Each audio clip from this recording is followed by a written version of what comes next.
할렐루야. 오늘 레위기서 7장의 강해 설교를 통하여서 계속되는 하나님의 그 진리의 말씀, 우리를 자유케 하시는 그 생명의 말씀 다 같이 함께 나누기를 원합니다. 레위기서 7장 1절로부터 7절의 말씀, 이것은 속건제의 규례에 대한 기록입니다. 우리 다 같이 레위기서 7장 1절로부터 7절의 말씀 다 같이 함께 나누기를 원합니다. 7장 1절로부터 함께 합독합니다. 속건제의 규례는 이러하니라. 이는 지극히 거룩하니 번제물을 잡는 곳에서 속건제의 번제물을 잡을 것이요, 제사장은 그 피를 제단 사방에 뿌릴 것이며 그 기름을 모두 들이되 곧 그 기름진 꼬리와 내장에 덮인 기름과 두 콩팥과 그 위에 기름 곧 허리 쪽에 있는 것과 간에 덮인 꺼풀을 콩팥과 함께 떼어내고, 제사장은 그것을 다 제단 위에서 불살라 여호와께 화제를 드릴 것이니 이는 속건제니라. 제사장인 남자는 모두 그것을 먹되 거룩한 곳에서 먹을지니라. 그것은 지극히 거룩하니라. 속죄제와 속건제는 규례가 같으니 그 제물은 속죄하는 제사장에게로 돌아갈 것이요. 아멘. 우리가 레위기서 7장 1절로부터 7절의 말씀 가운데에 속건제에 대한 규례가 담겨져 있다라고 말씀드렸습니다.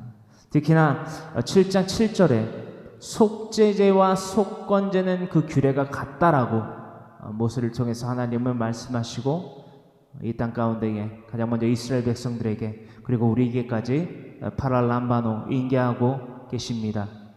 왜 속죄제와 속건제의 규례는 같습니까? 여러분, 속죄제는 또한 속건제는 어디에서부터 우리에게 알려져 있었습니까? 강해 설교의 기준으로요. 그렇죠? 속죄제로부터 시작하여서 속건제에 이르기까지 우리가 어떻게 나눴지요? 가장 먼저 출애굽기서 29장과 30장의 강해 설교를 참고하여 보시면 잘 아실 테지만 속죄제에 대한 규례가 나와 있습니다. 더불어 나아가서 레위기서 4장, 5장, 6장에 이르러서까지 속죄제와 속건제에 대한 기록이 나타나 있는데, 다시 말해서 레위기서 4장 1절로부터 5장 13절까지는 속죄제에 대한 규례가 기록되어 있고요. 그것을 우리가 강해 설교를 통해 나눴고, 레위기서 5장 14절로부터 그렇죠? 19절까지 속건제에 대한 규례가 기록되어 있다라는 것입니다. 그렇다면 속죄제와 속건제의 공통점과 차이점에 대하여서 우리는 알아보아야만 하겠습니다. 속죄제와 속건제의 공통점과 차이점은 무엇인가? 첫 번째, 공통점은요, 속죄제와 속건제의 공통점은 무엇이냐? 죄를 속함받기 위하여 드려지는 제사이다. 이것이 속죄제와 속건제의 공통점이다. 규례가 같다라고 되어 있어요. 규례가 같다. 그렇죠? 그리고 그 규례가 같다라는 그 뜻 안에서 7장 하반절에 그 제물은 속죄하는 제사장에게로 돌아갈 것이요, 즉 분깃이 되는 제사장의 목에 대하여서 속죄제와 속건제에 대한 규례가 정해져 있다라는 것을 마침으로써 7절은 마무리가 된다라는 것입니다.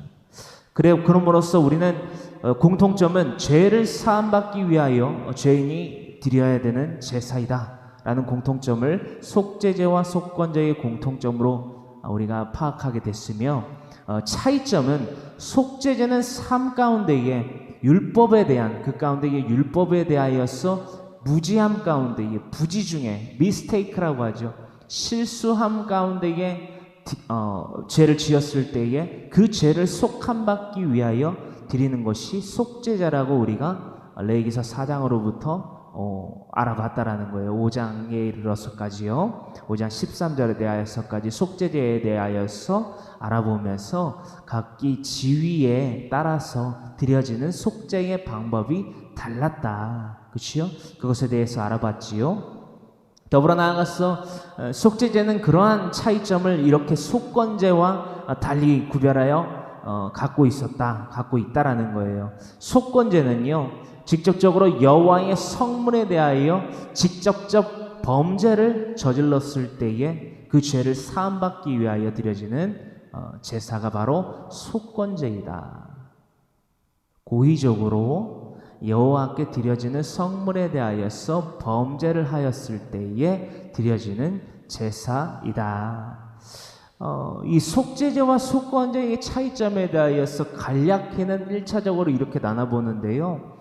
조금 더 나아가서 속건제는 속죄제와 어떤 차이점을 두느냐라는 것을 우리가 상고하여 살펴봤을 때에 실수로 부지 중에 범죄를 하였을 때의 각기 지위에 따라 드려지는 제사가 속죄제라고 알아봤어요. 그렇다면 속건제는 고의적으로 저지르는 죄라고 우리가 판단을 해서 정의를 하지만 또 한편으로서 또 생각해 보면은 마냥 그렇게 단순하게만 실수로 부지 중에 범죄하여서 드려지는 것이 속죄제고 안 부지하고 실수로 죄를 짓지 아니한 것에 대하여 죄 지은 것에 대하여서 속죄함을 받는 것이 속건제다라고 단정을 짓고 끝내버리기에는 뭔가가 부자연스러워요. 이게 왜냐하면 속건제도 그렇고 속죄제도 그렇고 우리 특히나 신약의 시대를 살고 있는 우리들에게 있어서는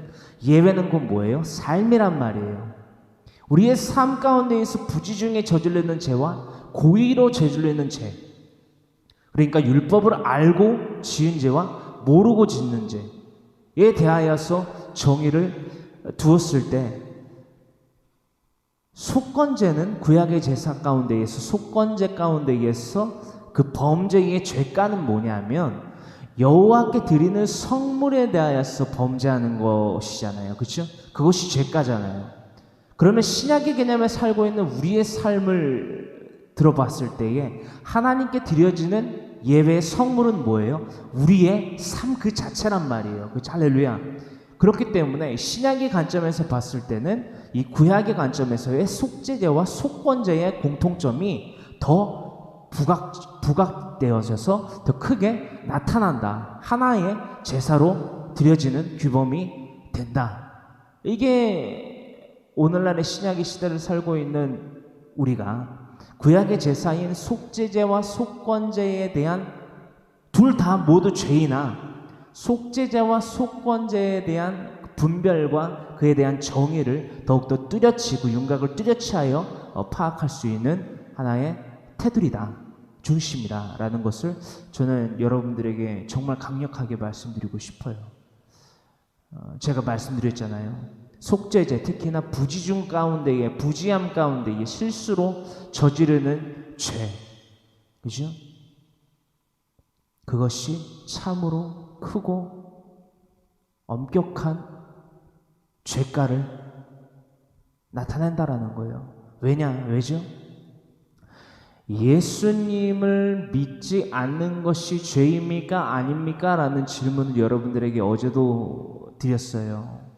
여러분들은 어떻게 답하셨는지 저는 듣지를 못했기 때문에 여러분들의 대답은 1차적인 대답은 알지 못하지만 여러분들의 답이 성경에 근거해서 어떻게 떨어져야 되는지 어제 제가 정리하여서 여러분들과 나눈 바가 있습니다. 예수님을 믿지 않는 것은 죄일까요? 아닐까요? 엄격한 죄라는 거예요. 그 죄가에 대한 죄질은 얼마만큼이냐? 멸망이라는 거예요. 왜죠? 원죄를 예수 그리스도로 말미암아 원죄를 사함을 받지 못했기 때문에 할렐루야. 원죄를 사함받지 못한 자들은 스스로 자신의 삶 가운데에서 생각으로 말로 행동으로 저지르는 죄, 즉 자범죄, 그렇죠? 액터 신에 대하여서는 묻지도 따질 필요도 없어요. 왜냐? 원죄를 사함받지 못했기 때문에 그저 멸망하는 짐승과 같이 멸망할 수밖에 없다라는 거예요. 여기서 말하는 멸망은 뭘까요? 지옥이라는 거예요. 이것이 우리가 부지함 가운데에 무지함 가운데에 실수 가운데에 저지르는 죄가 가운데에 가장 첫째 되는 죄이다 라는 것을 다시금 말씀드립니다. 이것을 왜 또 강조해서 말씀드릴까요? 여러분, 이 화면에 보이는 이 시대에 꼭 필요한 교회 공동체의 치리권을 갖고 있는 담임 목사인 이 황모세는요, 어딜 가든지 누구를 만나든지 항상 복음을 전합니다.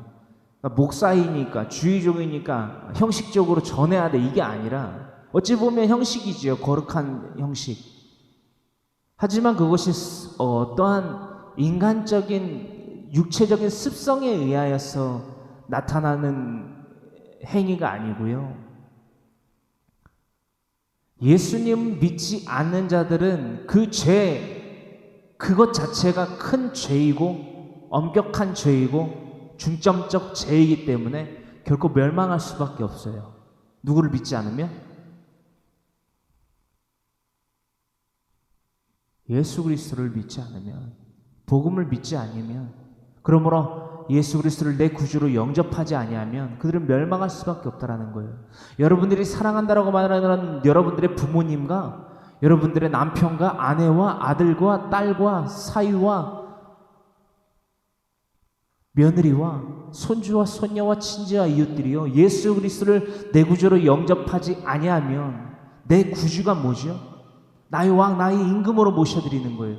이제까지 내가 살아왔던 육신의 생각으로 말미암아 내가 왕되어 내 삶의 주권자가 되어서 살아가던 삶을 그치고 예수님의 그 복음의 일꾼이 되어서 살아가는 거예요. 무엇을 먹을까, 무엇을 마실까, 무엇을 입을까 염려함으로 살아가는 자들이 아니라 먼저 그의 나라와 그의 의를 구함으로써 그 시야의 복을, 갑절에 해당하는 복을 받아 누리는 삶을 살아가는 것이 바로 예수 그리스도를 내 구주로 영접하는 자의 삶, 믿음의 삶, 그리스도인의 삶이라는 거예요. 믿음의 선진들과 같은 삶이라는 거예요. 할렐루야. 우리가 그 삶을 살아가기 위해서 날마다 하나님의 말씀 성령 66권을 대언하며 우리가 귀로 듣고 우리의 심령에 새기고 우리의 삶 가운데에 실천하고 있다라는 것을, 또한 아직까지도 실천하고 있지 아니하는 자들이 있다면 무엇을 실천해야 된다고요, 여러분? 먼저 그의 나라와 그의 의를 구함. 구체적인 방안이 뭐예요? 예수 그리스도의 복음을 전하는 거예요. 예수님을 믿으세요. 예수님을 믿기 위해서 하나님의 말씀을 분명히 읽고 깨달으셔야 됩니다. 하나님이 누구이신지를 여러분들 깨달으셔야 됩니다. 다시금 말씀드립니다. 강해설교 영상요, 여러분들만 보시면 안 돼요. 여러분들만 보시는 거 아니에요. 여러분들이 복음을 전파하는 수단으로서 더욱더 원활하고 더욱더 명쾌하고 더욱더 명료한 노선을 만들어 드리는 거예요. 복음의 도구를 만들어 드리는 거예요. 뭐가? 이 순종의 삶을 통하여서. 얼마나 여러분들 좋습니까? 여러분, 옛날에는 파피루스, 그렇죠? 파피루스 종이, 그렇죠? 혹은 어떠한 갈대에다가 글을 적어가지고 그것을 막 말을 타고 걸어서 뛰어서 가져다가 막 서신을 전하고 막 이랬잖아요. 신약의 서신만 보더라도. 근데 지금은 인터넷이라는 것이 발달돼 있어서 영상을 업로드 하잖아요, 지금. 그래서 지금 오늘날까지 레위기서 7장까지 이제 업로드가 될 텐데, 여러분 얼마나 여러분 굉장해요, 이게. 얼마나 굉장한 감사예요. 얼마나 기뻐요, 여러분.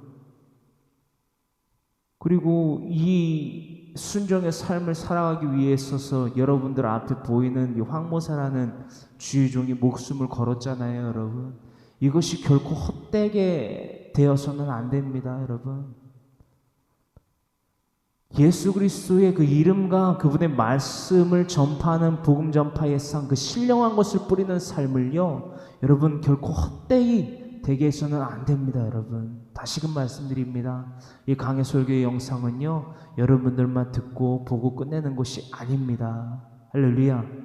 예수 그리스도의 그 복음, 그 말씀은요, 듣고 가르쳐 지켜 행하게 하는 것에까지 이르러야 이것이 곧 겨자씨만한 믿음이 된다라는 것입니다. 할렐루야. 잊지 마시기를 간절히 소망합니다. 계속해서 속죄제와 속건제의 차이점에 대해서 우리가 알아보고자 합니다. 여러분, 속죄제는 여호와의 성물에 대하여 직접적 범죄, 즉 성물 준비의 삶을 포함한 여호와께 드릴 성물에 대한 범죄를 저질러서 드려지는 것이 속건제다. 구약의 제사의 속건제다. 그렇다면 이 속건제와 속죄제의 삶의 속성이, 제사의 속성이 오늘의 신약에서는 존재하냐 존재하지 않느냐, 이것이 관건이겠지요. 이것에 대한 논조를 삼아서 여러분들에게 말씀드립니다. 존재합니다. 그 행실은 구약의 제사의 규례대로 드리지 아니하나 그 속성은 동일하게, 아니요, 더욱더 확대되어서 더욱더 완성되어져서 우리의 삶 가운데에 비로소 행해져야만 한다는 것입니다. 속건제가 어떤 죄질을 다루고 있다고요? 구체적으로, 핵심적으로 여호와께 드리는 성물에 대한 범죄, 그 도둑질이나, 그렇죠? 은닉이나 탐닉이나 탐심이나 그 어떠한 죄라 할지라도 고의성을 가지고 저지르는 죄에 대하여서 죄를 사함받아야만 된다라는 거예요. 여러분, 고의로 하나님께 드려지는 그 성물에 대하여서 범죄하는 삶이 우리의 삶 가운데 무엇이 있겠습니까?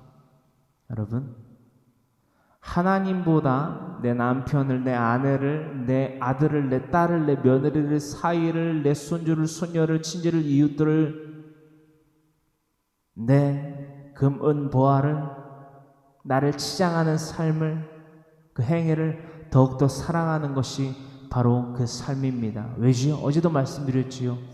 이 시간 가운데에 여러분들 이 음성을 듣고 있고 이 영상을 보고 있는 눈과 귀를, 그리고 지금 제가 여러분들에게 전달하기 위해서 사용되고 있는 이 입, 심지어는 이 마이크의 재질, 그렇죠?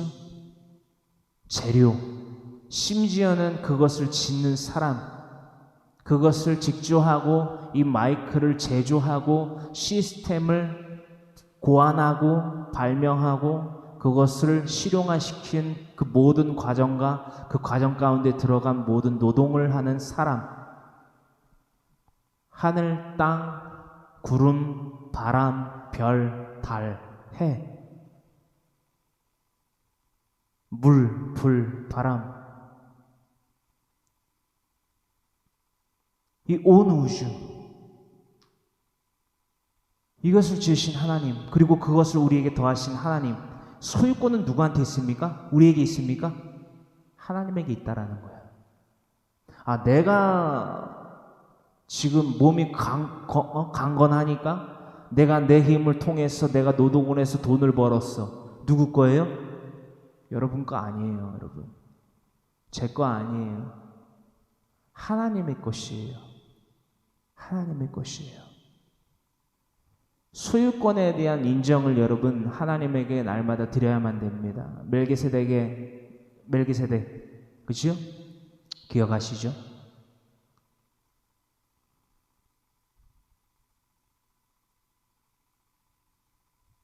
아브라함의 11조 기억하시죠? 나의 모든 소유가 어찌 보면 어찌 착각하여 봤을 때에 내가 내 힘으로 318명의 내 집에서 잘 길러 훈련되어진 이들을 데리고 단과 호바에 이르러서까지 그돌라오멜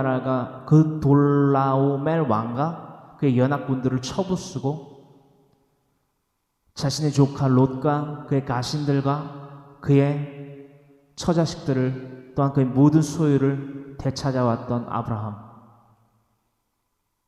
오던 길에 하나님의 거룩한 제사장 멜기세덱을 만납니다. 그에게 11조를 바쳐요. 그럼으로써 우리는 이것을 알게 됐습니다. 그의 집에서 길려진 318명을 거느리고 단과 호바에까지 쳐들어가서 모든 것을 되찾아왔다라고 우리가 나눴는데 무엇으로 훈련되어졌는가? 예배로서 훈련되어진 그들의 사람들이었다라는 거예요. 아브라함의 사람들이었다라는 거예요. 이것에서 우리는 뭘 알 수 있습니까? 아브라함이 그랬대. 또한 우리가 그래야 된다라는 거예요. 우리의 모든 시간이, 우리의 모든 소유가 하나님의 소유임을 인정하게 돼야만 된다라는 것입니다. 할렐루야. 우리가 예전에 나눴던 아브라함의 사건, 그 놀라운 왕과의 전투에 대해서 잠깐 나눠봤습니다. 우리는 다시금 레위기 5장에 기록된 속건제의 내용을 살펴보아야만 하는 대목입니다. 레위기서 5장 14절로부터 19절에 먼저 속건제에 대한 기록이 이렇게 레위기서 5장에서 기록되어 있었다라는 것입니다. 우리는 이것을 강해설교를 통해서 나눴고요. 다시금 강해설교 노트를 참조하시길 바랍니다. 레위기서 5장 14절로부터 19절의 말씀 가운데에 15절까지 말씀, 5장 14절로부터 15절의 말씀 함께 나눕니다. 여호와께서 모세에게 말씀하여 이르시되 누구든지 여호와의 성물에 대하여 부지중에 범죄하였으면 여호와께 속건제를 드리되 네가 지정한 가치를 따라 성소의 세겔로 몇 세겔 은에 상당한 흠 없는 순양을 양떼 중에서 끌어다가 속건제로 드려서. 아멘. 이 부지중에 범죄했다라는 것은 히브리어로 쉐가가라고 합니다. 쉐가가가 바로 부지중, 실수, 부주의라는 뜻을 갖고 있다라는 것입니다. 특히나 속건제는요, 아샴이라는 히브리어로 성경에서 다루고 있습니다. 속건제는 히브리어로 아샴이라는 단어로 정의하고 있습니다. 따라하십니다. 아샴. 속건제는 바로 히브리어로 아샴이라고 표기하여 기록되어 있습니다. 이 속건제 아샴이라고 하는 히브리어의 뜻은요, 위반하다, 죄, 범죄, 침해, 유죄, 배상, 속건제라는 뜻으로 정의하고 있다라는 것입니다. 다시금 레위기서 5장 14절로부터 19절의 말씀이 기록된 속건제에 대한 규례에 대하여 나눠보면서, 특히나 여러분 레위기서 5장 15절까지 우리가 나눴지요. 방금 5장 14절로부터 15절까지 나눴는데, 레위기서 5장 15절에 대한 그 히브리어 어원의 문장들을요, 제가 조금 파악했습니다. 연구를 했는데요. 이 뜻을 우리가 분명히 알아보길 원해요. 이것은 속죄제와 속건제의 공통점과 차이점에 대하여서 알아보면서 이 속죄제와 속건제의 차이점이나 공통점이 더욱더 두드러지게 나타날 수 있는 문장의 기록입니다. 히브리어 어원으로 제가 좀 준비해 봤습니다. 레위기서 5장 15절에서는요, 다음과 같은 네 가지 단어가 한 문장에 되어서 기록되어 있습니다. 하타셰가가 코데시 에화라고 합니다. 하타셰가가 코데시 에화라고 하는데요, 이 하타라는 단어는 빗나가다, 잘못 행하다, 죄를 짓다라는 뜻을 갖고 있습니다. 그리고 셰가가는 아까도 우리가 나눴지만 실수 그리고 부주의의 죄를 일컫고 있고요. 더불어 나아가서 코데시는 여러분들 나눴지요. 코데시 그리고 카다시에 대해서 우리가 나눴어요. 카다시는 동사고요, 코데시는 명사예요. 코데시는 바로 분리됨, 거룩함, 신성함이라는 단어를 나타나고 있다라고 우리가 누차 거듭거듭 날마다 나누고 있습니다. 그리고 에호와, 여호와 하나님의 이름이지요. 야훼, 여호와, 능력의 하나님, 능력을 나타낸다는 거예요. 능력, 여호와라고 하면은, 여호와 하나님이라고 하면 뭐지요? 그러면 능력의 하나님이라는 거예요. 그렇죠? 우리가 계속 그 여호와 하나님에 대하여서 여호와 삼마, 여호와 라파, 여호와 이레, 샤바오트 이런 거에 대해서 나눠볼 거예요. 자, 특히나 레위기서 5장 15절에 이 네 가지 단어 하타셰가가 거데시 에와를 나눠봤을 때에요, 빗나가다, 잘못 행하다, 실수나 부주의로서 이 하나님 앞에서 거룩함을 잇는 것을 나타내고 있다라는 것이요, 바로 하타셰가가 코데시 에오아라는 단어가 하나의 문장으로 이루어졌을 때에 봤을 때, 하나님 앞에서 실수로 죄를 범함으로써 거룩함을 잃어버린다 라는 것을 바로 레위기서 5장 15절에서는 다음과 같이 기록하고 있다라는 것입니다. 즉 하타셰가가 코데시 여호와는요 하나님 앞에 거룩히 구별되지 못함이 죄가 된다라는 거예요. 그것이 비단 부지의 실수라 할지라도 그것이 죄가 된다라고 우리는 레위기서 4장, 5장, 6장 그리고 7장의 오늘에 대하여서까지 나눠보고 있다라는 것입니다. 실수도 죄가 된다 안 된다? 부지함 가운데에 무지함 가운데에 짓는 죄도 엄격한 하나님 앞에서의 죄이다라는 것을 계속해서 나누고 있다라는 것입니다.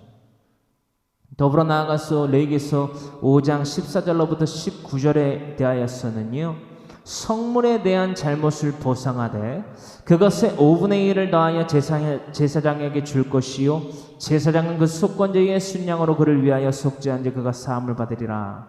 만일 누구든지 여호와의 계명 중 하나를 부지 중에 범하여도 허물이라 벌을 당할 것이니 그 죄라는 거예요. 그는 내가 지정한 가치대로 양떼 중 흠없는 순양을 속건제물로 제사장에게 가져갈 것이요 제사장은 그가 부지 중에 범죄한 허물을 위하여 속죄한 즉 그가 사함을 받으리라. 이는 속건제니 그가 여호와 앞에 참으로 잘못을 저질렀음이니라. 다시 여러분들 요약해서 말씀드리자면요 속죄제는 율법을 어긴 것에 대한 죄를 속함받기 위하여 드리는 제사, 더불어 나아가서 속건제는 율법을 어기는 것과 더불어서 성물에 대한 범죄 에 대한 죄를 속함받기 위하여서 드려지는 제사였다라는 거예요.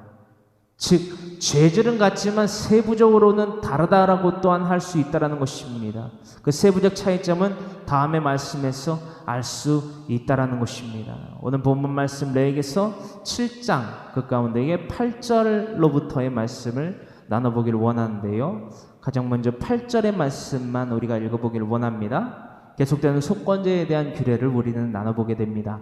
8절입니다. 사람을 위하여 번제를 드리는 제사장 곧 그 제사장은 그 드린 번제물의 가죽을 자기가 가질 것이며 아멘. 여러분 속죄제의 번제물과는 다르게요 속죄제와 속건제의 차이점이 물리적으로 어떤 것이 다르냐면 속죄제의 번제물과는 다르게 속건제의 제물은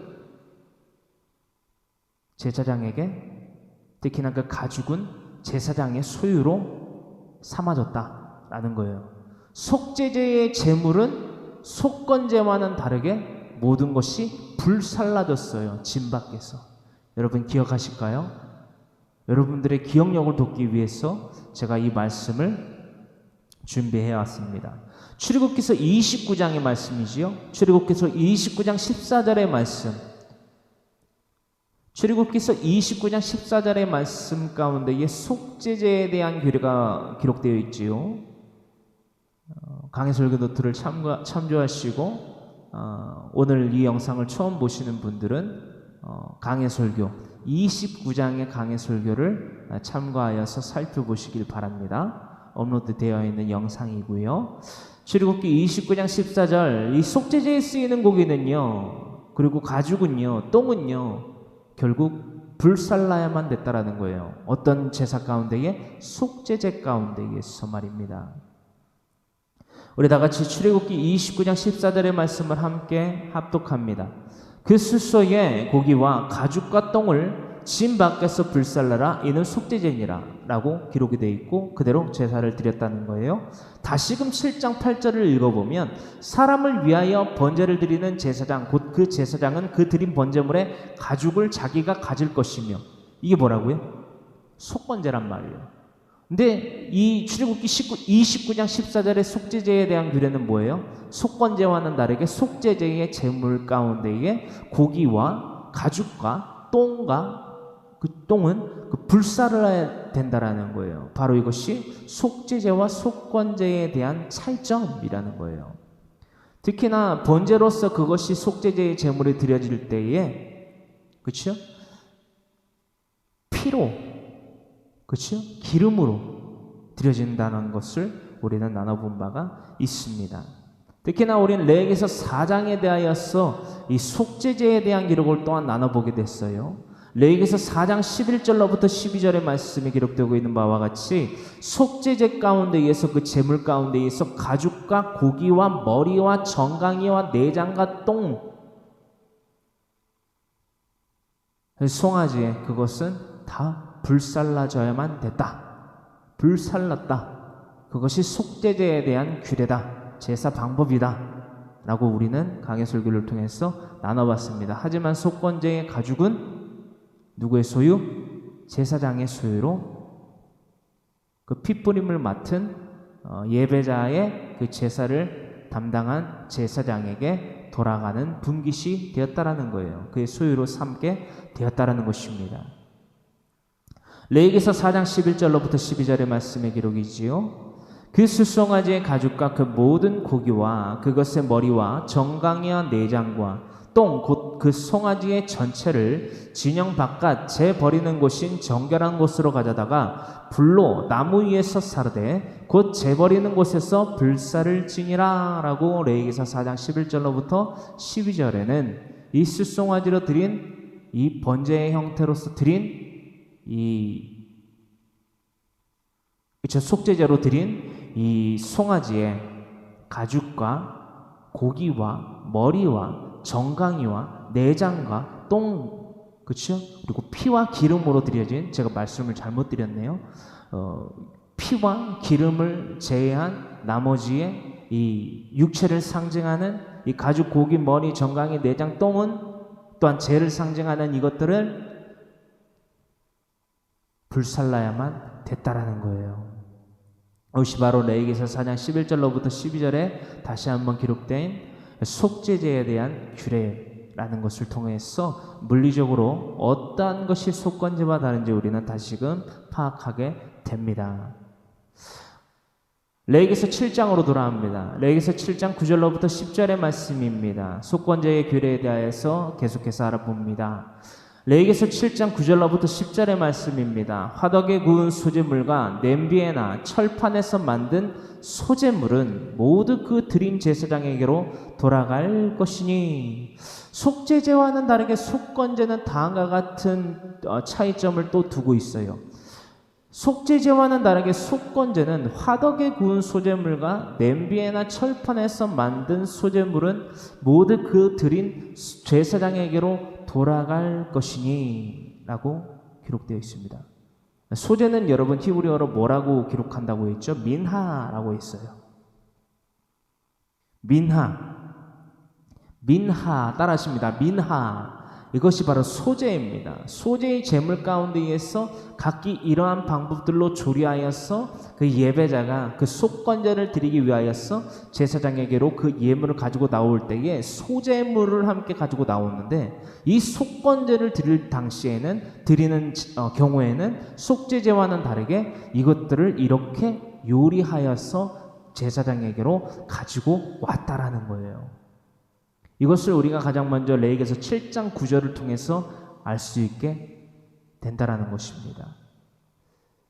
소제물은 기름 섞은 것이나 마른 것이나 모두 아론의 모든 자손이 균등하게 분배할 것이니라 라고까지 기록되어 있다라는 거예요. 더불어 언제나 9절에서처럼 요리된 소제물은요, 아론과 그의 아들 자손들의 몫이었음을 우리는 잊지 아니하시기를 간절히 소망합니다. 이 말씀인즉슨 제사장 직분을 맡고 있는 주의 종들과 화목을 누림 또한 예배자의 중요한 한 부분이라는 것을 우리는 날마다 상고하여야만 합니다. 이 말씀에 대한 오해가 없으시길 바라요. 그죠? 목사라고 해서, 전도사라고 해서, 주의 종이라는 닉네임을 달고 있다고 해서 어떤 물리적인 것들을 여러분들이 형식적으로 가져다 바쳐야 된다? 이런 것들을 말씀드리는 것이 아니에요. 여러분, 거룩함, 구별됨, 분별됨 가운데에서 하나님의 말씀에 순종하여 살아가는 주의 종들, 그 안에서 하나님 안에서 거룩과 화평의 사귐을 누림 가운데에서 주의 종들을 섬기는 모습을 나타내고 있다라는 거예요. 마태복음 10장과 누가복음 10장 여러분들 묵상하셨습니까?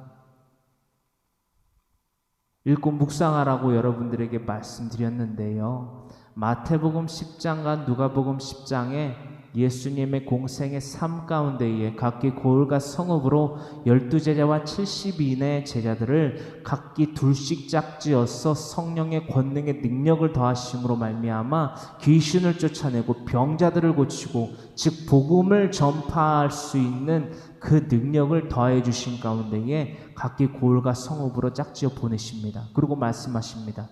너희의 전대에 금이나 은이나 심지어는 너희의 두 벌 신이나 옷을 준비하지 말라. 뭐 그런 말이 있잖아요. 단벌신사, 무소유.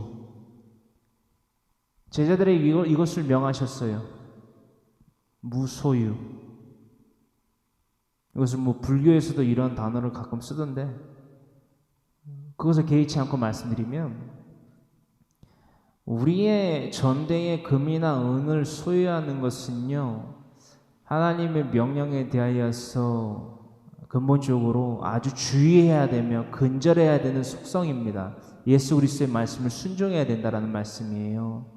뭐냐면 왜 자신들의 전대에 먹고 살아야 되잖아요. 먹고 마시고 입어야 되는데 전대에 금이나 은을 갖지 말라는 거는 죽으라는 것과 다름없잖아요. 그렇죠? 헌데 왜 예수님은 12제자와 70인들의 제자들에게 그들을 복음의 전파 사역자로 보내시면서 그런 명령을 공생의 삶 가운데에 프랙티스, 훈련을 시키셨느냐? 각기 고을과 성읍으로 그들을 보내실 때에 한 고을 안에서도 그들을 영접하고 그들을 접대하고 그들이 전하는 신령한 것을 사모하면서 그들이 계속해서 신령한 것을 뿌릴 수 있도록 바가는 자들이 알맞은 채소를 낼 수 있도록 계속해서 먹을 것을, 입을 것을, 마실 것을 공급해 주어야 된다라는 거예요. 허나 그것들을 통하여서 하나님 안에서, 그쵸? 왜 하나님 안에서 사귐을 누리는 게 되죠? 신령한 것이 뭐죠? 하늘의 양식이라는 거예요. 복음, 하늘 양식.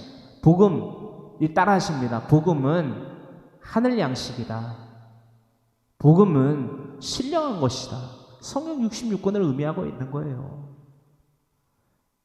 여러분, 하나님의 말씀을 전파하는 그 예수님의 제자들을 섬기고 영접하고 그들에게 계속해서 신령한 것을 사모하는 자들이 계속해서 그 신령한 것을 공급받기 위해서 성도지요, 성도. 성도의 삶을 계속해서 살아가기 위해서 그들에게 먹을 것과 마실 것과 입을 것과 잠자리를 제공한다라는 거예요. 그래서 그들의 전대의 은이나 금을 채우지 말고 두 벌 신이나 옷을 갖지도 말라는 거예요. 그저 복음을 들고 산을 넘고 강을 건너고 해서 각기 고을과 성읍으로 들어가서 내 제자임을, 즉 복음의 전파 사역자의 삶을 삶으로써 하늘의 뜻을, 하늘의 비밀을 알려라는 거예요. 이 마태복음 10장과 누가복음 10장의 중심을 우리가 간략히 제가 나눴는데요. 지금 이 예수님의 명령을 순행하는 주의 종들을 파악하는 것이 먼저겠고요. 내 말, 내 생각, 내 행동을 통하여서 예수 그리스도의 제자가 아니라 내 사람을 만들고, 그렇죠? 내 편을 만들고 내 당파를 짓는 자들은 주의 종이 아닙니다. 고린도전서 1장에 기록되고 있는 고린도 교회의 분쟁의, 그렇죠? 핵심 사건이 바로 당파 싸움이었지요. 게바, 즉 베드로, 아볼로, 바울, 심지어는 그리스도 파에 당파를 지어서 고린도 교회의 분쟁이 일어났던 거예요. 그런 분쟁의 주역들을 주의 종이라고 여러분들 생각하시면 안 됩니다. 내가 주인이 돼서 나는 종인데 이름은 종이라고 하면서 실질적인 것은 종이 아니라 주인의 삶을 살아가는 이들이 종종 보입니다. 이 세대에서 아주 강력히 나타나는 특징 중에 하나이지요. 여러분 그것들을 분별하셔야 됩니다. 무엇으로요? 하나님의 말씀 성경 66권으로. 이 시대에 꼭 꼭 필요한 교회 공동체뿐만이 아니라 어딜 가서 심지어는 어떤 매스컴에서 어떤 영상에서든 주의 종이라고 하는 어떤 아무개 목사라고 하는 자들의 설교를 들어봐요.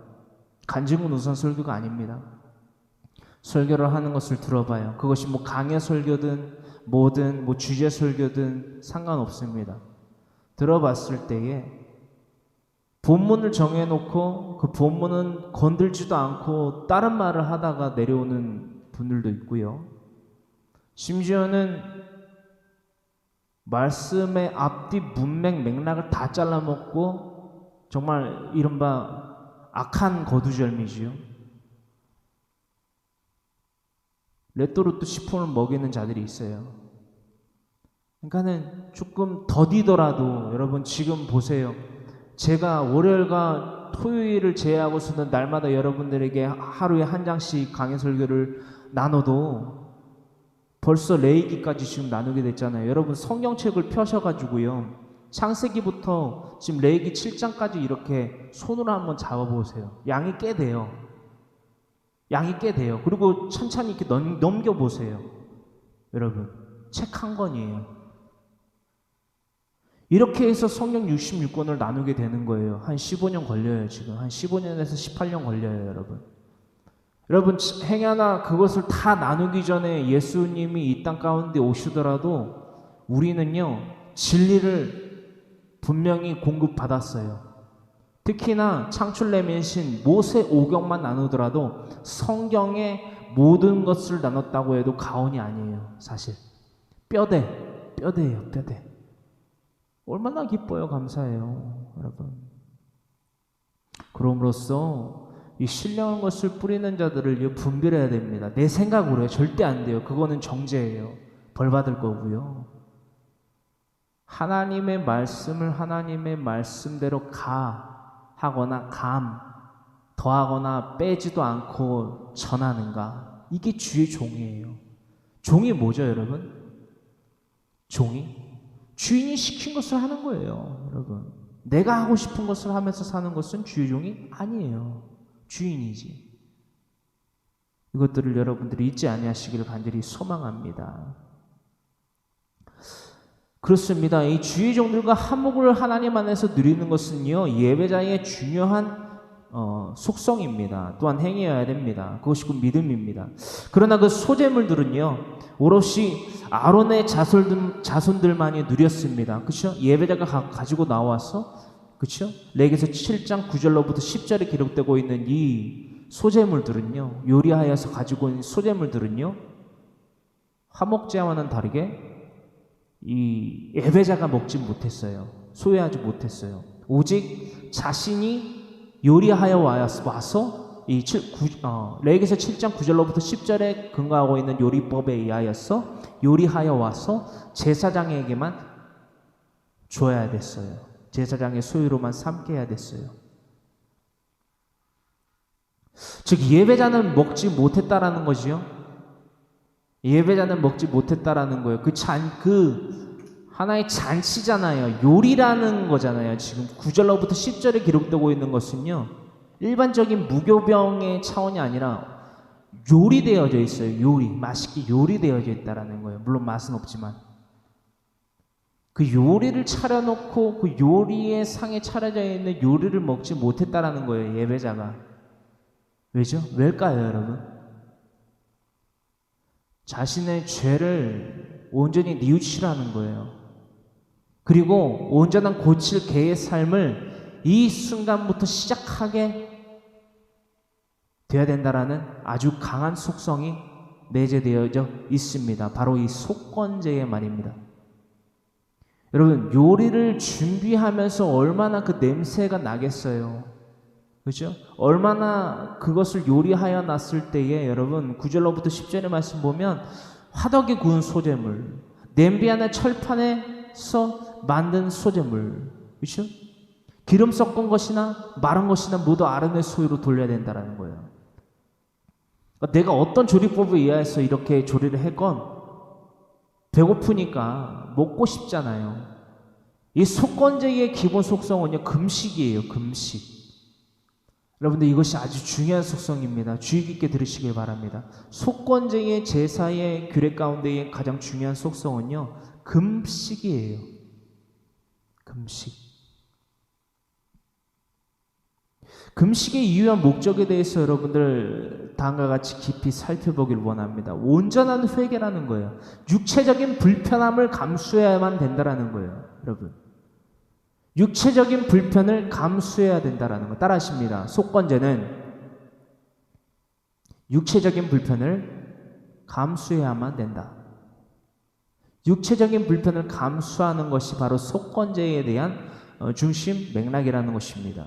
즉 죄에 대한 고뇌가 있어야만 된다는 거예요. 내가 왜 알고도 이 죄를 지었지?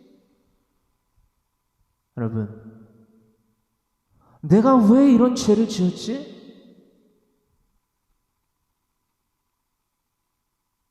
내가 왜 하나님 앞에 범죄했지? 내가 왜 카다시 코데시 하지 못했지? 그렇게 구별된 성별된 삶을 살아가지 못했지? 내가 예수님을 믿는다라고 말은 하고 있지만 예수님을 본받는 자의 삶을 살아야만 되는 내가 왜 그렇게 살지 않았지? 죄에 대한 고뇌를 하는 거예요, 여러분. 날마다 그럼으로써 죄에 대해서 구역질을 하고 알레르기 반응이 일어나고 날마다 죄로부터 멀어지는 삶이 우리의 삶이 돼야만 된다라는 것입니다. 날마다 죄와 씨름해야 돼요. 날마다 죄와 싸워 이겨야 된다라는 거예요. 계속되어서 반복되어 지어지는 죄로부터의 단절을 바로 이 속건제의 제사의 규례를 통하여서 우리는 배우게 된다라는 것입니다. 한간의 사람들이 이렇게 말해요. 구약에 기록되고 있는 제사가 뭘 중요하냐? 물론 제사의 그 행위가 오늘날 드려져서는 안 되죠. 그렇죠? 제사의 행위가 드려져서는 안 되죠. 그렇죠? 뭐 소제든 뭐 번제든 뭐 어떠한 형식으로든 드려져서는 안 되죠. 드릴 필요가 없으니까요. 예수 그리스도 대제사장이 되신 예수님께서 화목의 제사의 제물로 완전한 화목의 제사의 제물로 드려주셨기 때문에 계속해서 반복되어져 드려지는 이 구약의 제사는 드리지 않아도 된다라는 거예요. 하지만 뭐죠? 구약의 제사가 예표하는 것이 뭐죠? 예수 그리스도를 본받는 삶이잖아요. 그렇죠? 번제가 특히나 예수 그리스도의 희생을 의미하고 있고, 그렇죠? 화목제가 그리스도의 십자가의 대속의 은혜를 베푸시사 부활하시고 승천하심으로써 우리가 하나님과의 원죄로부터의 사함, 즉 화목을 이루게 됐다라는 것을 의미하고 있고 또한 그것을 예표하고 있는 것이 구약의 제사잖아요. 그렇죠?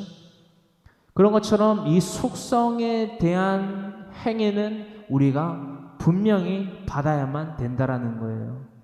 구약은 헛된 것이 아닙니다. 오실리에 대한 그림자예요. 그렇죠?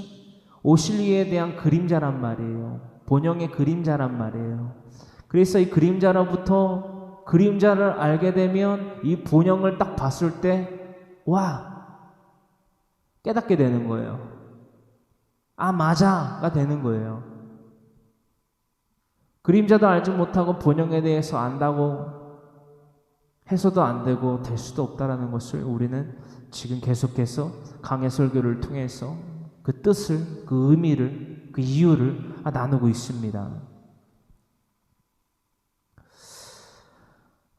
레위기서 7장 11절로부터 13절의 말씀, 화목제물의 규례 가운데에서 이것은 감사제에 대한 규례로서 명령되어진 하나님의 그 명령을 모세가 이렇게 성령의 감동을 통해서 받아 적은 것입니다. 레위기서 7장 11절로부터 13절의 말씀은 화목제물의 규례 가운데에 감사제의 규례입니다. 화목제 가운데에서도 여러 가지 이 규례가 있어요. 어떠한 속성을 가지고 어떠한 목적을 드리고 이 화목제물을 가져다 바치는가라는 거예요.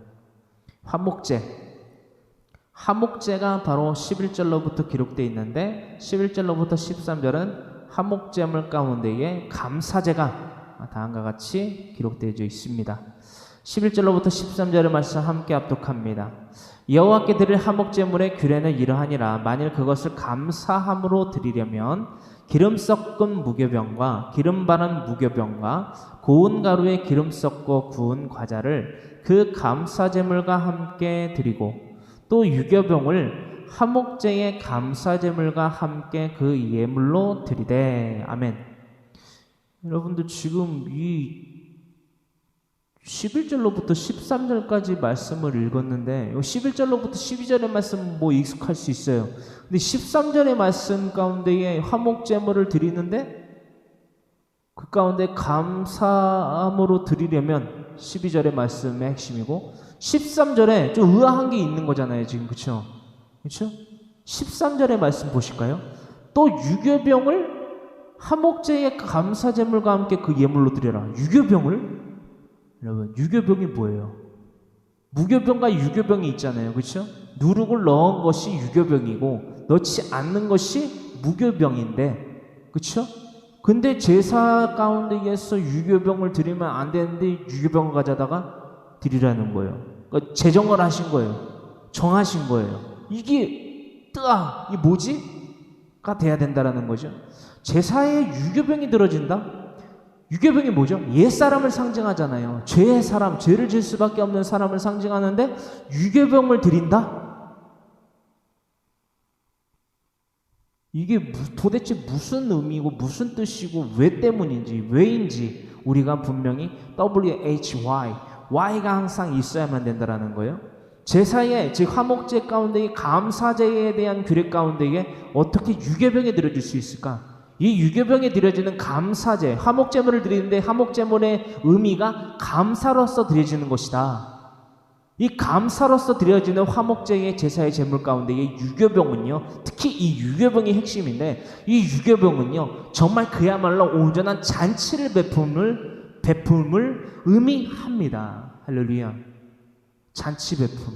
온전히 거룩한 자들이, 죄 없는 흠 없는 자들이 하나님과 하나님의 제사장들과 그렇죠? 함께 베푸는 잔치, party. So party.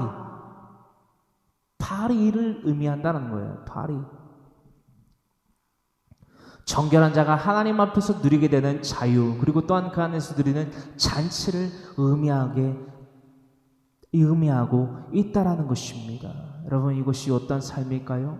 우리가 하나님 안에서 누리는 자유, 율법으로부터 말미암아 얻게 되는 자유, 이게 뭘까요, 여러분?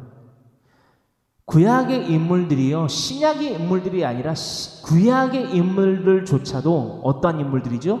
11절로부터 13절에 기록되고 있는 화목제를 드리는 이들 가운데에 특히나 감사로서 드리는 화목제를 드리는 자들이 이런 유교병을 통한 거룩한 제사에, 거룩한 잔치에 참여하는 자유를 얻었다라는 거예요. 구약의 제사예법 가운데에서 유교병을 드려지는 경우를 우리는 본 적이 없습니다. 그렇죠? 우리가 강해 설교를 통해서 나눴던 바와 같이 유교병을 이 제사의 규례 가운데에서 먹거리로 삼는 경우는 보지 못했어요. 근데 이 감사제 가운데에서 화목제를 드리는 것 가운데에 이 감사제로 하나님께 드려지는 이 유교병은 다르다라는 것이지요. 대표적으로 화목제, 그 가운데 감사제는 여러분, 우리가 지금 11절로부터 13절까지 화목제 가운데 감사제를 나누고 있잖아요. 이 감사제는요, 특히나 어떤 경우에 감사제를 드리느냐, 무엇이 감사하냐? 병이 나음을 입었거나, 그렇죠? 병이 나음을 입었거나, 포로된 자에서, 또한 종된 자에서 자유함을 얻게 되었을 때 드리는 것이 바로 화목제 가운데의 감사제이다 라는 것을, 더불어 나아가서 긴 여행의 길을 마치고 돌아왔을 때에 하나님, 내가 이 긴 여행을 마치고 돌아와서 드려지게 된 이 제사를 정말 감사로 드립니다 라고 했을 때에 화목제, 그 가운데 감사제를 하나님께 바쳐 올린 것이다 라는 것을 나타내고 있습니다. 특히나 우리가 나누고 있지만 이 감사제는요, 유대인의 명절들 가운데에서 특히나 화목제의 속성이 나타나지 않을 수가 없는데요. 화목제 가운데에서 감사제를 드리는 주된 인물들은 신약의 시대에서 누구였을까요?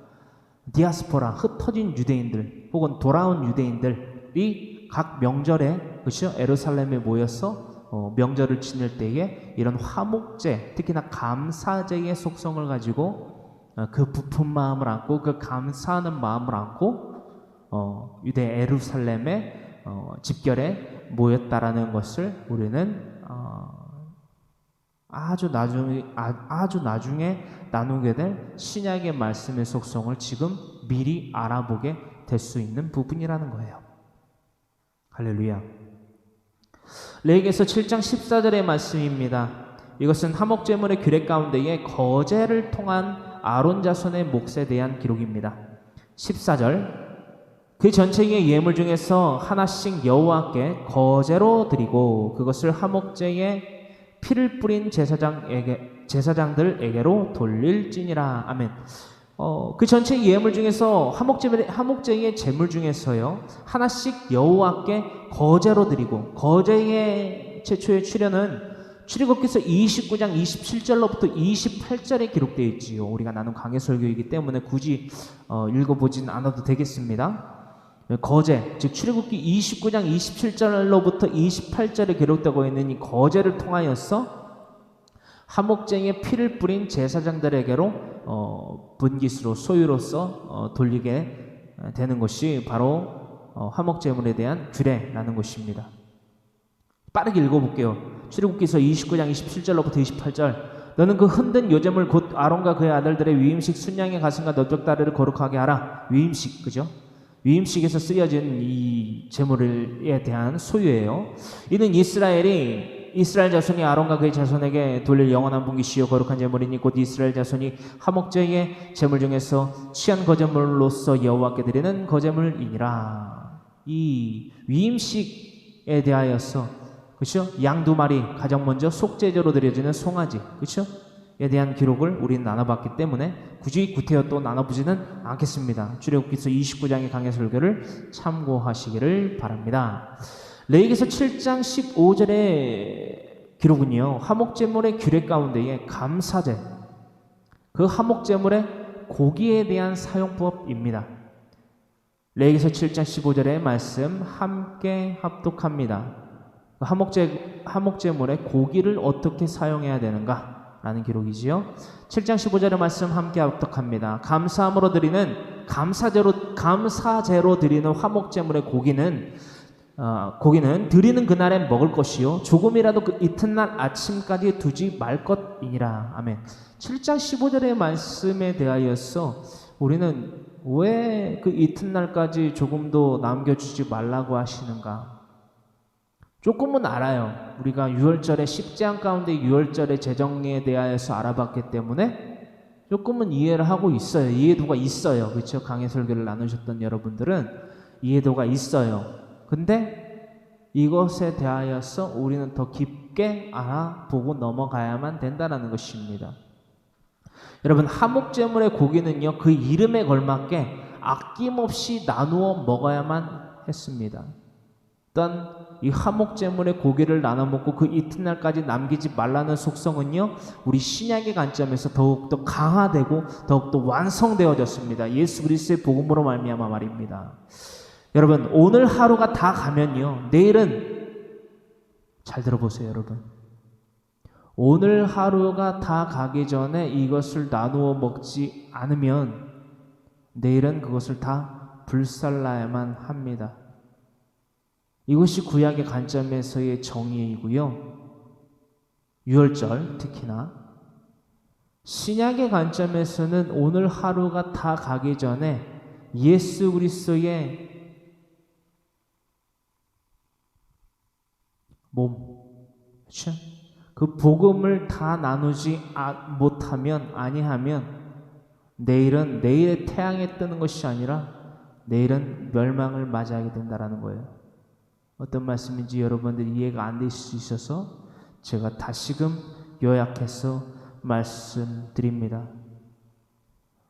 오늘 하루가 다 가기 전에요, 여러분, 아낌없이 그 화목제물에 고기를 나눠 먹듯 내 이웃과 함께, 내 남편에게, 내 아내에게, 내 아들에게, 내 딸에게, 내 손주에게, 손녀에게, 며느리에게, 사위에게, 친지에게, 이웃에게 예수 그리스도의 복음을 전파하십시오. 오늘의 태양이 지고 달이 뜨고 또 다시 내일의 태양이 떠야 되는데 내일의 태양이 뜨지 않을 수가 있어요. 이게 종말이에요. 종말. 이 종말은요, 예수님의 재림을 의미합니다. 예수님이 이 땅 가운데 도적과 같이 그 아무도 모르는 때에 오직 하나님 아버지만 아시는 그때에 이 땅 가운데에 재림하실 때에 공중 재림이지요. 재림하실 때에 예수 그리스도의 복음을 믿고 따르지 아니하는 자들, 혹은 예수 그리스도의 복음을 전파했으나 그것을 믿고 따르지 아니한 자들,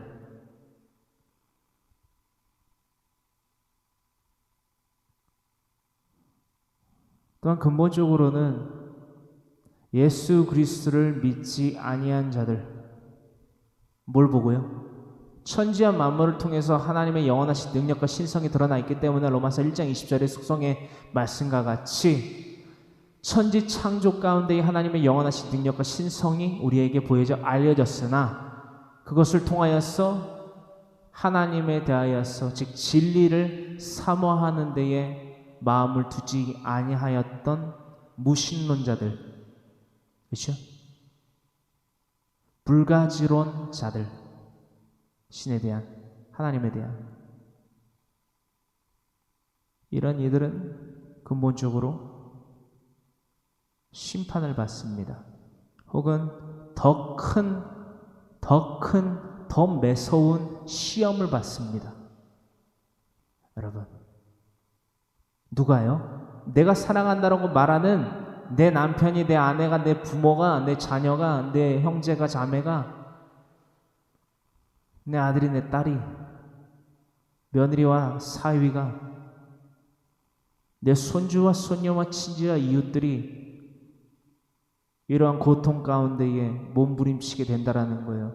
그것을 우리가 보면서 과연 웃어 보일 수 있을까?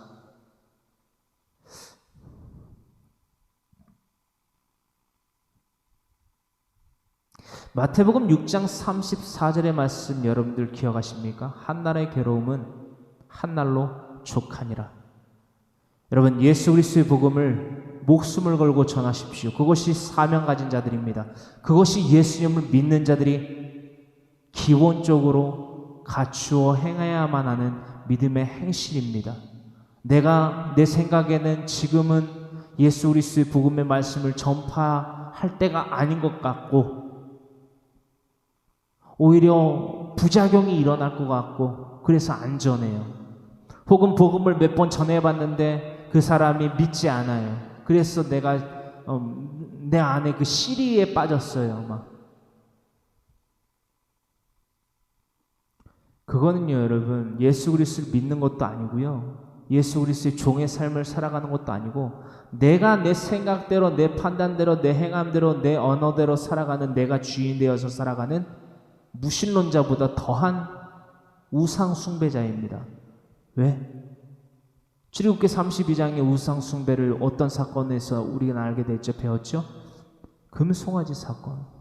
하나님도 믿고요, 금송아지도 믿어요. 금송아지는 뭘로 지었어요? 내 생각과 내 말과 내 행함으로 지었어요. 거기에 더하여져서 아론의 충동이 더하여져서 노키마조가 아닌 페이라조, 멸망할 수밖에 없는 시험을 받았어요. 그리고 그 앞에서 야훼의 절일이 되어서 제사를 드렸다는 거예요. 번제와 화목제를. 오늘날 우리들의 삶이 이러하지 않는가?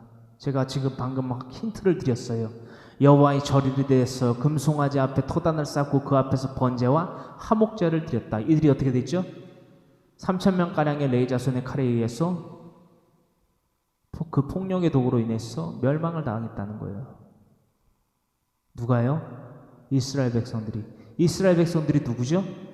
유월절 재앙 가운데 의해서 유월절 어린 양의 피를 좌우 문설주 임방에 바르고 그 안에서 그 어린 양이나 염소를 제 이웃들의 개체수의 수에 맞춰서 잡아 먹었다라는 거예요. 그리고 아침에 되어서까지 그것이 남은 것이 있다면 불살랐다는 거예요.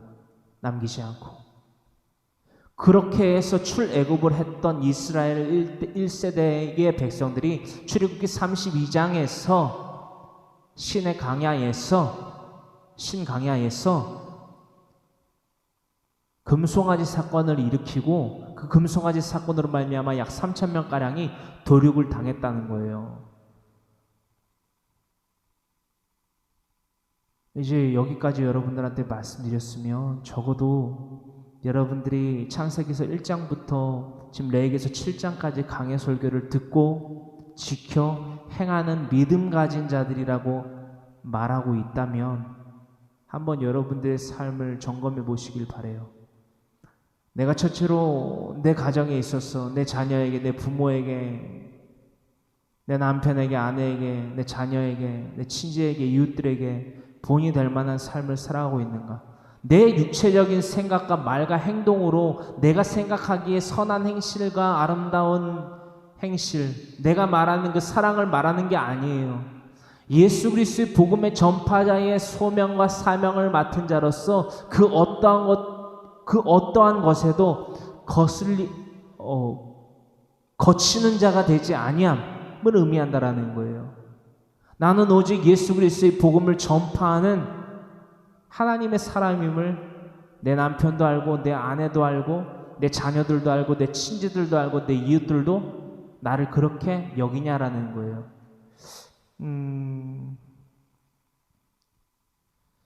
저는 제 이름이 없습니다. 저는 어디를 가서도 제 이름을 사용하지 않아요. 그냥 예수 그리스도의 복음을 전합니다. 저는 누군데요? 라고 말하지 않습니다. 심지어는 저는 필요한 교회라는 곳에 담임을 맡고 있는 자입니다 라는 말까지는 써요. 사실 제 이런 석자를 사실 사용하지 않은 지가 꽤 된 것 같습니다. 이것을 왜 말씀드리느냐? 우리가 그렇게 살아가야 된다라는 거예요. 고린도전서 11장 1절에 기록되고 있는 말씀과 같이 사도 바울은 이렇게 외칩니다. 내가 그리스도를 본받는 자가 된 것 같이 너희는 나를 본받는 자가 되라. 우리가 본받을 만한 행실로서 살아가고 있는 자들이라는 거예요. 사도 바울이 자신의 어떠한 이전에 행했던 쾌락주의, 이 세상의 기준대로, 그렇죠? 자신의 지식대로 로마 시민권자로서 유대교 율법을 아주 통달한 자로서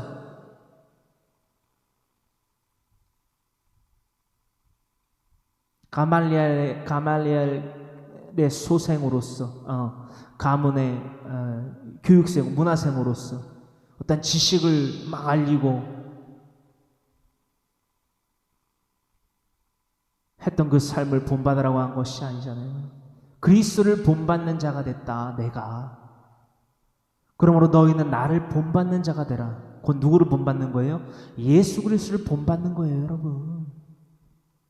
이런 자들의 삶을 우리가 살아가고 있냐라는 거예요. 우리가 감히 누구에게, 우리의 자녀에게, 특히나 우리의 자녀에게 하나님의 말씀이 아닌 내 생각과 내 말과 내 행위대로 내 자신을, 내 자녀를 가르치면서 아들아, 딸아, 엄마를 닮아서 살아라. 감히 이 얘기를 할 수 있냐는 거예요. 예수님을 믿는 사람이. 여러분, 어떤 말씀인지 이해되실까요? 내가 예수 그리스도를 본받는 자가 된 것 같이 너희는 나를 본받는 자가 되라. 자, 정의합니다. 내가 예수 그리스도를 무엇으로 어떻게 본받을까요? 말로? 막 이성적인 생각 판단으로? 그거를 사도 바울이 스키발론 똥으로 버린 거예요. 똥으로, 배설물로. 근데 우리는 그 배설물로 날마다 생각을 삼고 마음을 삼고 행위를 삼아서 내가 내 삶의 주인이 되어서 살아가고 내 자녀에게 그 삶을 강요하고 가르치고 안 들으면 패고 막 욕하고 막 때리고 막 저주하고 그러잖아요. 하물며 내 기준에 봤을 때 내 아들이 내 딸이 저렇게 살고 있는데 왜 저렇게 살고 있을까? 팔만 동동 구르고 있는 거예요.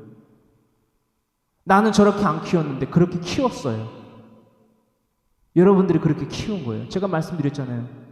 예수 그리스도의 복음을 전파하여서 예수님의 복음을 전파받은 그대로 살지 못하게 하는 가장 큰 걸림돌 중에 하나가 정말 안타깝게도 성경에 근거하여 봤을 때 마태복음 10장에 근거하여 보았을 때 정말 여러분들에게 정말 한숨 쉴 수밖에 없는 안타까운 소리가 될 수 있겠지만 내 자녀가요 하나님의 말씀대로 살아감에 있어서 살지 못하게 하는 가장 큰 걸림돌 중에 가장 큰 첫 번째가 뭐냐면요 부모예요.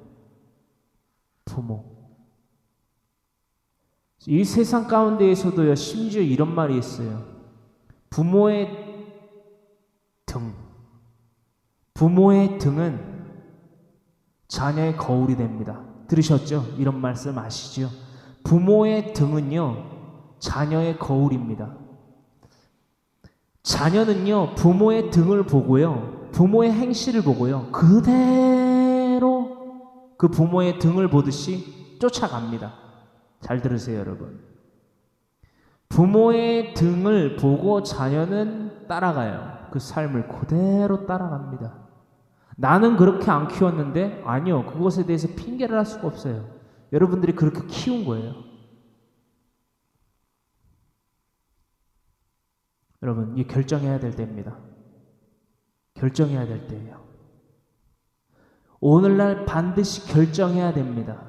하나님의 말씀으로 내 자녀를 양육하고 훈계하고 경계하여 가르쳐 예수 그리스도의 사람 그리스도인으로서 자라나게 할 것인지 새 사람으로 태어나게 할 것인지 아니면 그저 죽은 그대로 멸망받을 존재인 그 짐승과 같은 존재로 본능에 이끌려서 살아가는 멸망할 수밖에 없는 짐승과 같이 살게 할 것인가 우리는 오늘 결정해야 됩니다.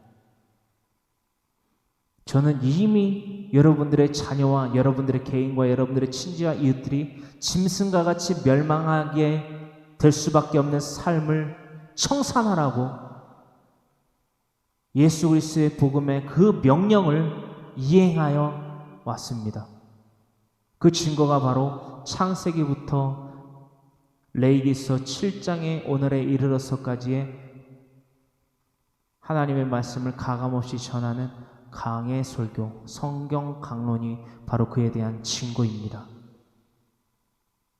이 신령한 것을 뿌리는 이 작업을요, 여러분들 결코 헛되이 되게 해서는 안 됩니다. 여러분, 유월절 제정 가운데 이스라엘 백성들이 나눠 먹던 양과 염소를 기억합니까? 유월절의 제정의 어린 양, 그 피, 희생은요, 무엇을 나타내고 있습니까? 구원을 얻기 위해 위 명령을 따르지 않을 자, 즉 좌우 문설주와 임방의 어린 양의 피를 바르지 않을 자가 누구 있습니까? 모세를 통하여서 이러이러한 양식을 통하여서 너희는 출애굽기 12장 1절로부터 말씀이지요.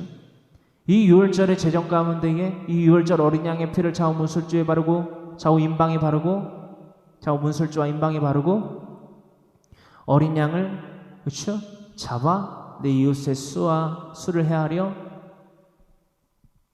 그 집에 들어가 그 간밤에 다 잡아먹으라. 아침에 되어서도 남은 것이 있으면 다 불살내라. 이 명령을 행하지 않을 자가 누가 있냐라는 거예요. 내가 목숨을 살아야 되는데 그리고 살 수 있는 방법을 전했는데 즉 복음을 전했는데 이 복음대로 살아가지 않을 자가 누구였냐라는 거예요. 누구였냐라는 거예요. 애굽의 바로 그렇죠? 왕이 뭐예요? 자신의 생각과 말과 행동으로 자신의 삶의 주권자가 되어서 살아가는 자들, 그렇죠? 그들이 어떠한 고초를 겪었지요? 결국엔 멸망했죠. 홍해에서 60만 병거와 함께. 그들의 가장 소중한 것이 어떻게 됐죠? 잃었어요. 가장 소중한 것이 뭔가요? 소예요? 양이에요? 아닙니다. 이미 그것들은 잃었어요. 무엇을 잃었죠? 장자예요. 가장 귀한 것, 장자. 하나님에게도 가장 귀한 것, 장자 예수님, 예수 그리스도. 여러분들이 이 말씀대로 행하지 않을 자가 누가 있냐라는 거예요. 근데 우리는요, 행하고 있습니까? 유월절 어린 양의 피를 자신의 집 좌우 문설주와 임방에 바르고 그 안에 들어가서 어린 양을 잡아먹고 있냐라는 거예요. 온전한 회개의 삶을 살아가고 있냐는 거예요. 예수 그리스도의 말씀대로 그 분부함대로 내가 때를 얻든지 못 얻든지 하나님의 말씀을 전파하고 있냐라는 거예요. 알지도 못하는 말씀을 어떻게 전파하겠습니까? 수많은 이단들에 대한 경계와 분별 사역을 하고 있습니다. 한 이틀 전에도 또 구원파에서 저한테 인스타그램, SNS, 소셜 네트워크 서비스죠. 이 SNS를 통해서 저한테 구원론에 대하여서 문의가 아닌 어떤 싸움을 걸어오더라고요. 그래서 제가 긴 시간을 할애하지 않고 아주 짧은 시간으로 소비를 했습니다. 시간을, 경계에 대한 소비를 했는데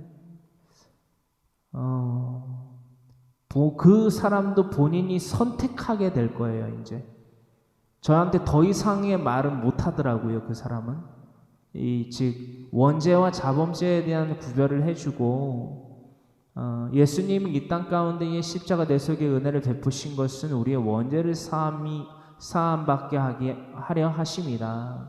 그것이 첫째 구원이다. 두 번째 구원이 있다. 영혼의 구원을 얻어야 된다. 그것이 곧 자범죄에 대한 구원을 날마다 사함받고 즉 용서, 즉 회개의 삶을 살아가야만 하는 그 영혼의 구원을 의미하는 것이다. 이것이 바로 마태복음 6장 9절로부터 15절에 근거한 하나님의 명령이다. 너희는 기도할 때 이렇게 기도하라 를 시작으로 담겨져 있는 죄와 뉘우칠 해와 그리고 그에 대한 용서의 구함과 그 용서를 사하여주는 사랑의 마음, 그의 행함, 사랑의 실천이다.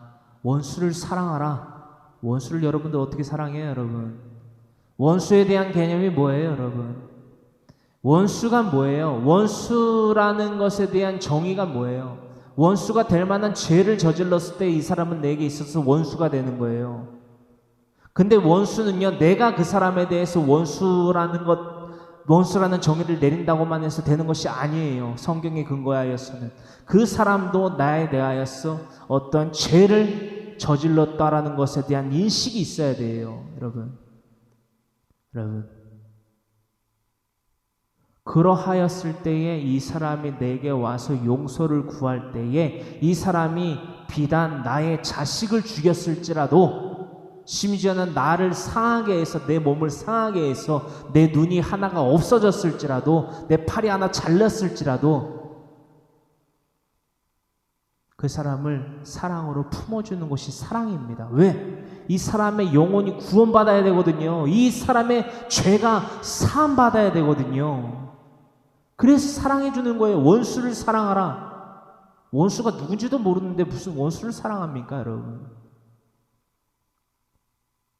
이에 대한 개념은 신약 성경의 강해 설교를 통해서 계속해서 나눠볼 것입니다. 여러분, 순종은 생명을 낳게 됩니다. 예수 그리스도께서 그것을 보여주셨어요. 빌립보서 2장 5절로부터 12절의 말씀 참고하시고요. 하나, 불순종은 뭘까요? 순종은 생명이에요. 그럼 불순종은 뭐예요? 순종의 반대인 불순종은 멸망이에요. 죽음이에요. 왜 우리가 그것을 모릅니까? 알지만 혹은 알고 싶지 않은 불편한 진실이죠. 이게 복음이에요. 하나님의 정의의 공의의 심판. 하나님의 심판이 없이 어떻게 사랑이 존재합니까? 순종 없이 어떻게 십자가에 피 흘림 없이 죄사함이 있을 수 있습니까? 예수 그리스도께서 십자가에서 모든 물과 피를 쏟으심으로써 우리에 대한 자기의 사랑을, 하나님께서 우리에 대한 자기의 사랑을 확증하시지 아니하셨다라면, 저는 이 시간 이 자리에서 여러분들과 이 시간을 할애하여서 하나님의 말씀을 나눌 필요가 없어요. 말씀이 기록조차도 안 됐겠지만 예수님께서 나를 대신하여서 나의 원죄를 사하기 위해서 십자가에서 모든 물과 피를 쏟지 아니하셨다라면 하나님이 우리를 사랑하신 것을 어떻게 깨닫습니까? 희생 없이 어떻게 사랑이 확증돼요? 부활하시지 아니하셨다라면은 예수님께서, 즉 인자 대신 예수님께서 인자이심을 우리가 어떻게 믿었겠냐는 거예요. 하나님의 살아계신 독생자 아들 우리 주 예수 그리스도, 하나님의 살아계신 독생자, 독자라는 거예요. 유월절 가운데에서 애굽의 장자들은 죽임을 당했고요. 신약에서 십자가 사건의 대속의 은혜로 말미암아 하나님의 독생자, 독자, 장자인 예수님은 살아나셨어요. 할렐루야. 이것이 죽음과 생명에 대한 정의예요. 이것을 우리가 모를까요? 알고 싶지 않거나 알아도 행하고 싶지 않은 아주 불편한 진실이라는 것입니다. 허나 그 길을 걷는 자들이 각 세대마다 있었어요. 각 시대마다 있어요. 불편한 것을 즐기는 것이 아니라요, 불편한 것이요 너무나 괴로워요. 괴롭고 슬퍼요. 슬픈데 하나님의 복음은요, 예수 그리스도의 복음은요, 이 전도는요 미련한 것이에요. 이 미련한 것들을 통해서 멸망할 수밖에 없는 우리들은 살아날 수 있습니다. 예수 그리스도와 같이. 죽음이 없이 어떻게 부활이 있고 부활이 없이 어떻게 승천이 있습니까? 십자가의 역사, 부활의 역사, 성령의 역사, 이 세 가지의 역사가 우리의 신앙의 기초임을 다시 한번 우리의 신앙의 고백의 토대 가운데에서 믿음의 고백으로 드리기를 간절히 소망합니다.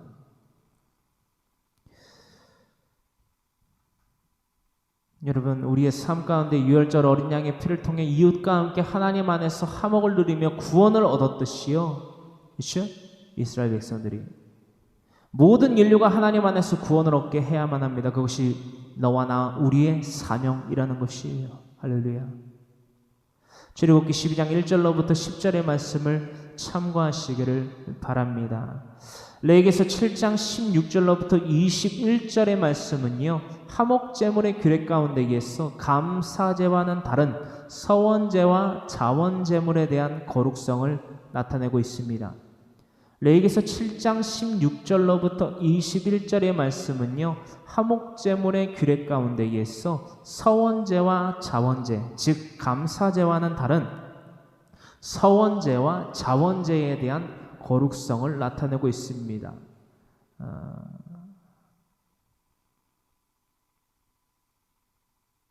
한나의 기도와 같이 서원.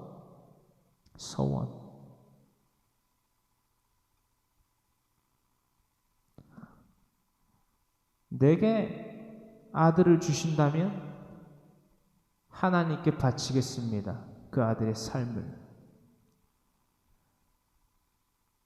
예수님이 모세의 법에 따라서 하나님께 그 삶을 바쳐주고 드려졌듯이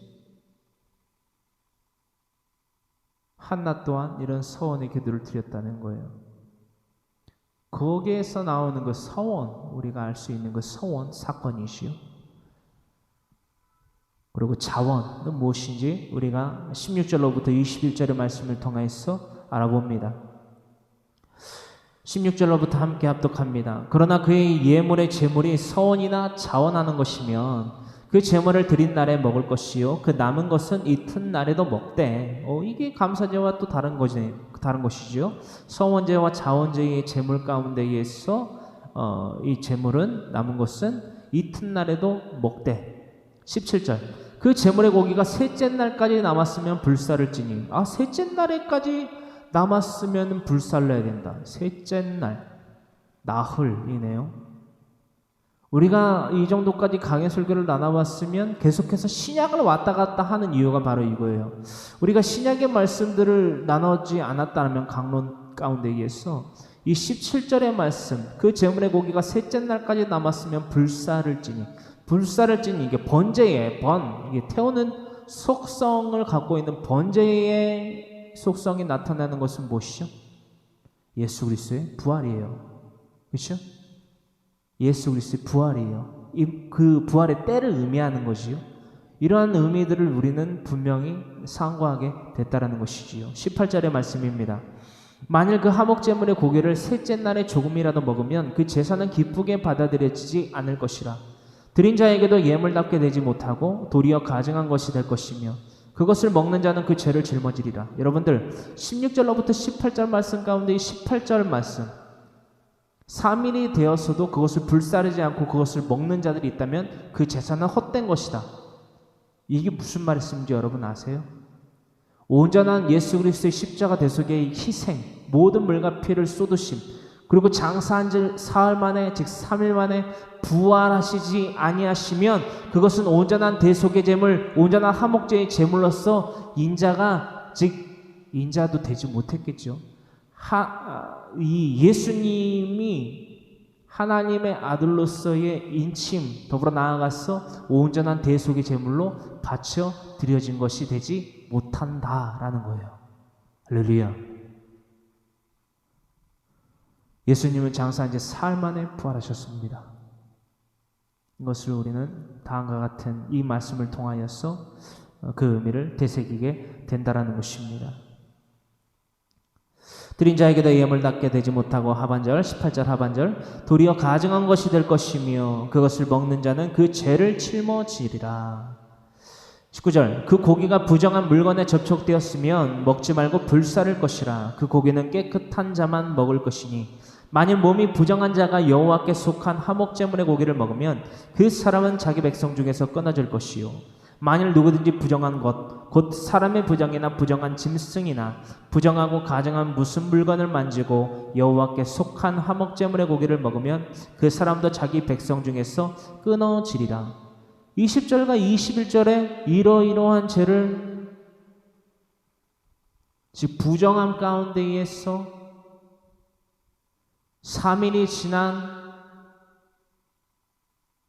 그 서원제나 자원제 가운데에서 더불어 나아가서 감사제 또한 거기에서 나온 그 예물에 대하여서 제물에 대하여서 먹거나 부정한 것을 만지거나 부정한 죄를 짓고 그것을 먹는 자들은 자신의 죄를 짊어지게 된다라는 거예요. 그리고 그 죄를 짊어짐으로써 정결치 못한 자이기 때문에 20절 하반절과 21절 하반절에 쌍간하여 나타나는 거지요. 자기 백성 중에서 끊어질 것이요 21절의 하반절에도 그 사람도 자기 백성 중에서 끊어지리라. 여기서 끊어진다는 것은 뭘 의미할까요? 멸망을 의미하는 거예요, 여러분. 구원받을 기회를 아예 소멸시켜버린다는 거예요. 화목제 가운데 감사 제물은 그날에 다 먹어요. 그렇죠? 그러나 서원이나 자원제를 통해 드린 화목제물은 이튿날까지 먹도록 하셨습니다. 그러나 셋째 날까지 남았으면 불살랐어요. 불살라야만 됐어요. 이에 대한 예표 그리고 교훈은 무엇일까요? 우리는 알아봐야 됩니다. 예수 그리스도의 희생을 예표한다라고 우리는 계속해서 반복해서 나누고 있어요. 그의 완전한 거룩성을 또한 나타내고 있다는 것을 우리는 알 수 있다는 것입니다. 여러분, 고린도전서 15장 1절로부터 4절의 말씀을 나눠보기를 원해요. 우리의 화목제사의 제물이 되어주신 예수 그리스도, 우리의 원죄를 사하여 주신 예수 그리스도, 그 화목제의 제사의 예물에 대하여서 감사제와 특히나 서원제나 자원제의 속성을 갖춘 것이 바로 예수 그리스도의 희생의 삶인데, 그렇죠? 보혈의 피, 그 공로인데 그것에 대해서 우리가 이렇게 고린도전서 15장 1절로부터 4절의 말씀, 즉 원죄 사하여 주신, 우리의 원죄를 사하여 주신 예수 그리스도의 희생, 그 완전성에 대해서 우리는 먼저 나눠보아야만 합니다. 고린도전서 15장 1절로부터 4절의 말씀, 우리의 원죄를 사하신 예수 그리스도의 희생의 완전성, 우리가 먼저 알아보기를 원합니다. 고린도전서 15장 1절로부터 4절의 말씀입니다. 함께 합독합니다. 형제들아, 내가 너희에게 전한 복음을 너희에게 알게 하노니 이는 너희가 받은 것이요 또 그 가운데에 선 것이라. 여러분, 15장 1절 가운데에서 너희가 받은 것은 뭐예요? 사도 바울이 고린도 교인들에게 무엇을 전했지요? 무엇을 전해서 너희가 받은 것이라고 표기하여 두었냐라는 거예요. 받은 것이 뭐죠? 우리의 원죄를 사하시기 위해서 이 땅 가운데 내려오시고 모든 십자가에서 물과 피를 흘리시고 그 대속의 은혜를 베푸시사 장사한 지 사흘 만에 하나님의 그 성경의 말씀대로 부활하신 예수님, 또한 그가 승천하시면서 우리에게 성령을 약속하시면서 너희가 나를 따르라 말씀하신 것, 이 원시 복음을 의미하고 있는 것이요. 즉 창세기서 3장 15절의 말씀, 여자의 후손은 내 머리를 상하게 할 것이요 너는 그의 발꿈치를 상하게 할 것이니라. 구약의 말씀을 토대로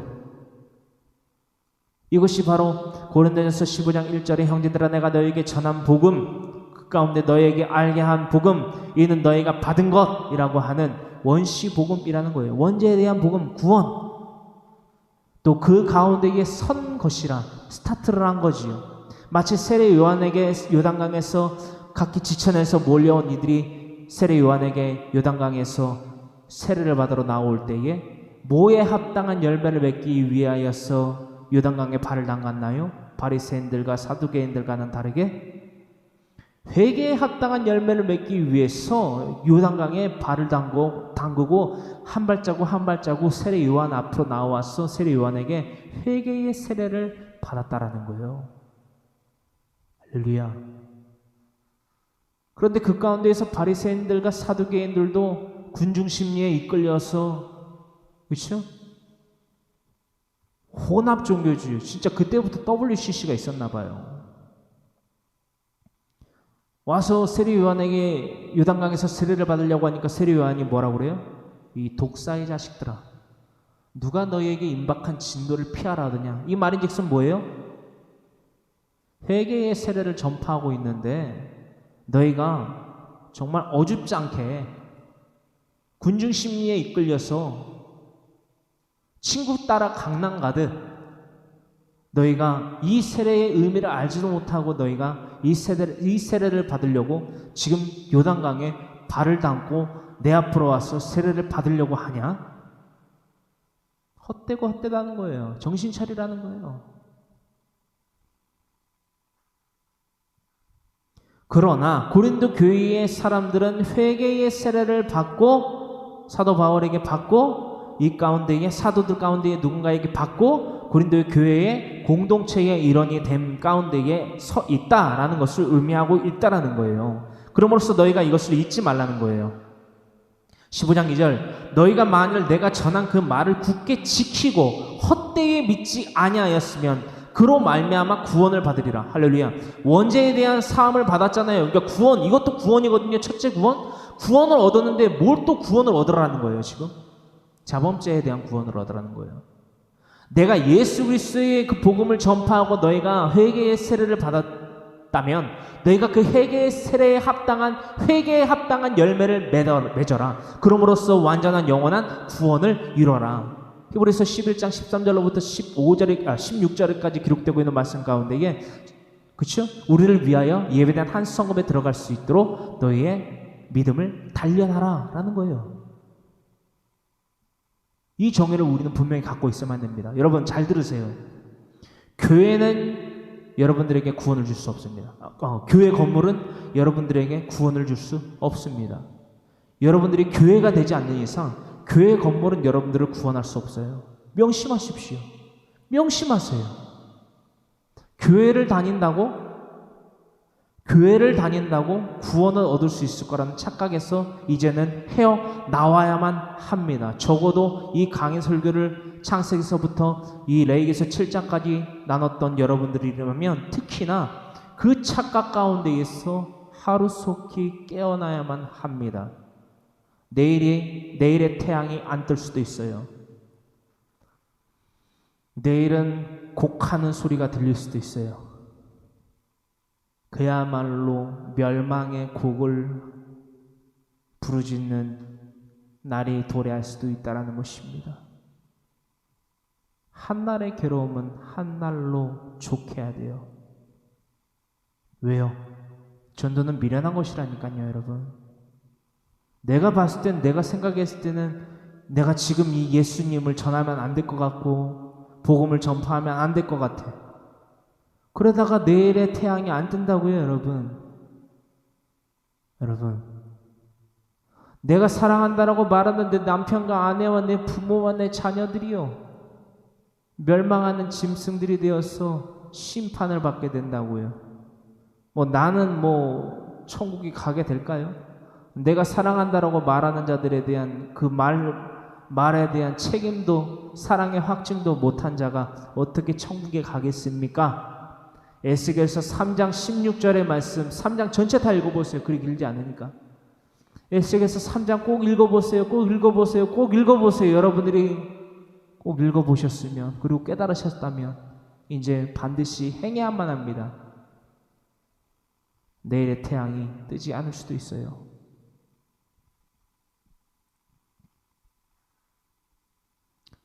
고린도전서 15장 3절, 내가 받은 것을 먼저 너에게 전하였노니 이는 성경대로 그리스도께서 우리 죄를 위하여 죽으시고, 성경대로 창세기서 3장 15절이지요. 적어두세요. 15장 4절, 장사 지난 바 되셨다가 성경대로 사흘, 즉 사흘이라고 하면 4일인 줄 알아요. 4일이 아니라 3일이에요. 그렇죠? 나흘이 4일이죠. 그렇죠? 사흘 만에, 즉 3일 만에 다시 살아나사. 이것은 여러분 레위기서 7장 16절로부터 21절의 말씀 가운데에서 16절로부터 17절의 말씀 가운데에, 더불어 나아가서 18절로부터 21절의 말씀은 자범죄에 대한 행위예요. 여러분들 파악하시겠죠? 레위기서 7장 16절로부터 17절의 말씀은요, 잠시만요. 네, 그렇습니다. 레위기서 7장 16절로부터 17절의 말씀은 우리의 원죄를 사하여 주신, 그렇죠? 우리의 원죄를 사하여 주신 창세기서 3장 15절의 말씀을 이루신 예수 그리스도를 의미하고 예표하고 있다라는 거예요. 어떤 말씀인지 아시겠죠? 이게 필요해요. 레위기서 7장 16절로부터 17절의 말씀은 우리의 원죄를 사하신 예수 그리스도의 십자가의 역사, 부활의 역사에까지의 기록이라고 한다면, 18절로부터 21절의 말씀은, 레위기서 7장 18절로부터 21절의 말씀은 성령의 역사예요. 회개에 합당한 열매를 맺기 위하여 살아가는 자들에게 역사하시는 보혜사 성령님의 역사. 할렐루야. 이렇게 정리하시면은 너무나 딱딱 블록 맞추기로 하듯이 정확하게 맞아 떨어지는 거죠. 그렇습니다. 15장 4절, 장사 지낸 바 되셨다가 성경대로 사흘, 즉 3일 만에 다시 살아나사. 할렐루야. 즉 16절로부터 21절, 즉 레위기서 7장 16절로부터 21절의 규례를 어기는 자는요, 백성 중에서 끊어진다라고 했어요. 그 이유는 무엇입니까? 죄 있는 자가 화목제사의 제물을 먹는 것은 죄를 먹음이라는 거예요. 여러분, 죄 있는 자가, 부정한 자가, 흠 있는 자가 화목제사의 제물에 대한 잔치에 참여하는 것은 자신의 죄를 짊어진다라는 거예요. 즉 거룩 없는 화목은요, 멸망받을 죄인이 됨임이 아주 분명하다라는 거예요. 여러분, 잊지 마십시오. 또한 그 제사는요, 결코 헛되이 되는 것이 되어버립니다.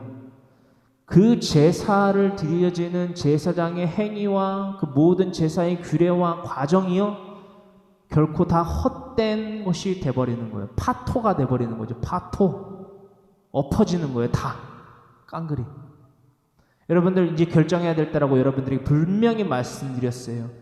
내 부모와 내 남편과 내 아내와 내 아들과 딸과 손주와 며느리와 사이와 친지와 이웃들과 함께 모여서 여러분 이 세상이 돌아가는 이치에 대해서 나누고 오늘 밥이 어떻냐, 밥이 좀 지냐, 되냐, 이런 얘기는 하고 있고,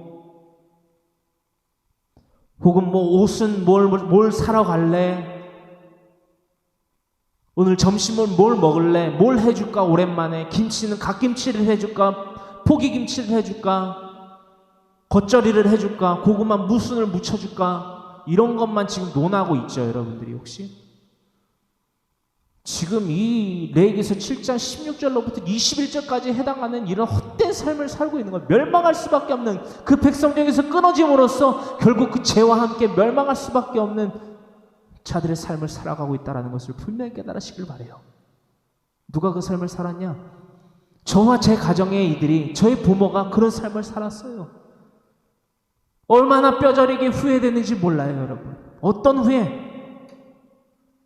내가 하나님을 믿노라고 말을 하면서 내가 믿는 것이 아니라 아는 것조차도 불가능한 삶을 살았구나. 왜 불가능하냐? 여러분, 수박에 겉껍질을 한다고 수박을 먹는 게 아니에요, 여러분.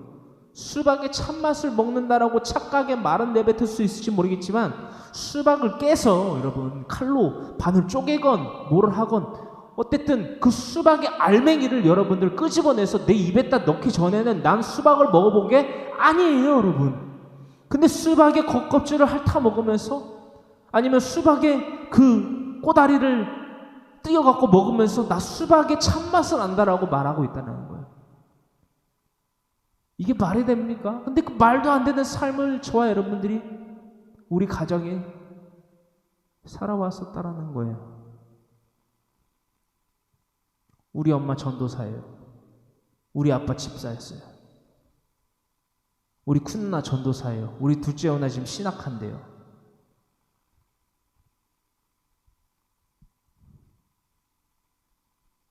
저 목사예요.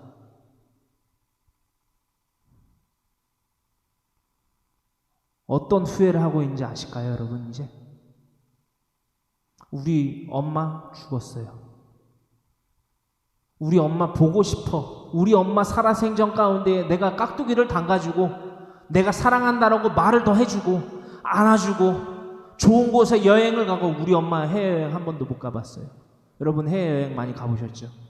우리 엄마는 해외여행을 한 번도 못 가봤어요. 그래서 내가 우리 엄마를 해외여행을, 효도관광을 한 번이라도 시켜줘 봤을걸. 아유, 불효 자식. 이 후회를 하고 있을까요, 제가? 아, 우리 엄마가 그래도 전도사인데 성지순례를 한 번이라도 데리고 가봐야 됐을걸. 이 후회를 할까요? 아니에요, 아니에요. 절대 아니에요. 제가 하는 후회가 뭔지 아세요, 여러분? 하나님의 말씀 성령 66권을 우리 엄마가 나에게 강론하여 주지 않았다라면, 않았기에 나라도, 자식인 나라도, 엄마, 내가 알고 보니까 하나님의 말씀을 창세기서부터 계시록까지 이게 도대체 무슨 말이고 무슨 의미고 무슨 예표고 무슨 역사인지를 알아야 돼. 그걸 내가 엄마랑 나누길 원해.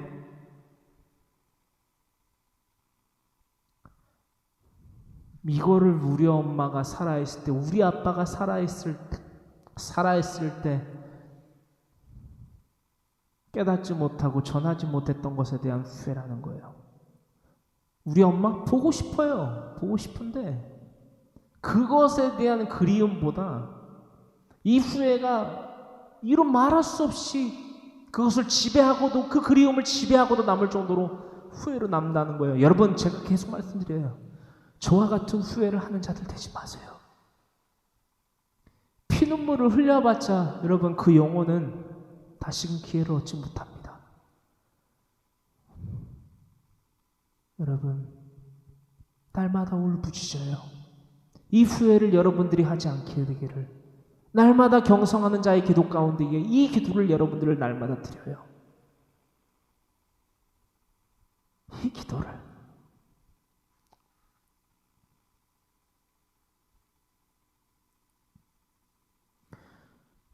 여러분, 요한복음 6장 55절로부터 58절의 말씀을 나눕니다. 왜 화목제사의 제물, 즉 예수 그리스도의 십자가 대속의 은혜, 그 보혈의 공로의 피를 힘입어 살아가야 될 우리가 죄를 짓게 되는가? 무슨 죄인가 그것은? 요한복음 6장 55절로부터 58절의 말씀, 무엇이 그 백성으로부터 즉 멸망받을 만한 죄인가? 여러분, 이 말씀을 나눌 때에 이루 말할 수 없는 충격을 받으시는 것이 정상입니다. 왜요? 제가 충격을 받았거든요. 제가 이제까지 행해왔던, 참여했던 성례, 성찬, 그렇죠? 성찬에 대한 의미를 저는 알지 못했다라는 거예요. 나를 살피지 않고 이 세례에 대하여서 참여했다라는 거예요. 여러분 주의하시기 바랍니다. 요한복음 6장 55절로부터 58절의 말씀입니다. 신약성경 요한복음 6장 55절로부터 58절의 말씀입니다.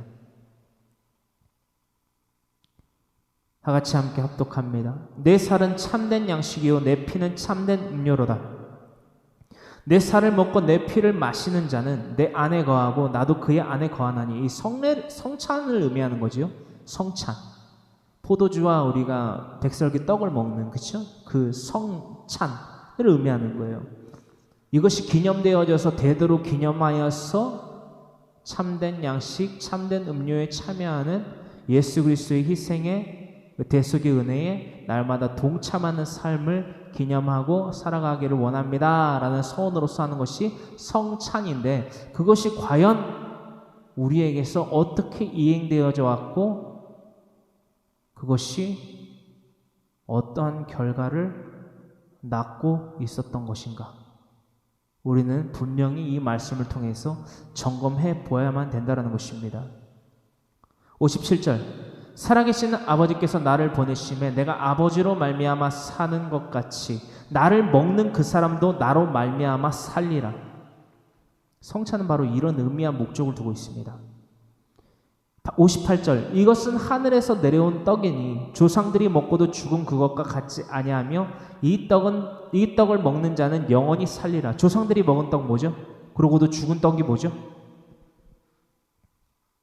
만나와 메추라기. 그쵸? 요한복음 6장 55절로부터 58절의 말씀은 예수 그리스도의 희생의 완전성, 거룩성, 그에 대한 참여에 대한 것을 의미하고 있다라는 것입니다.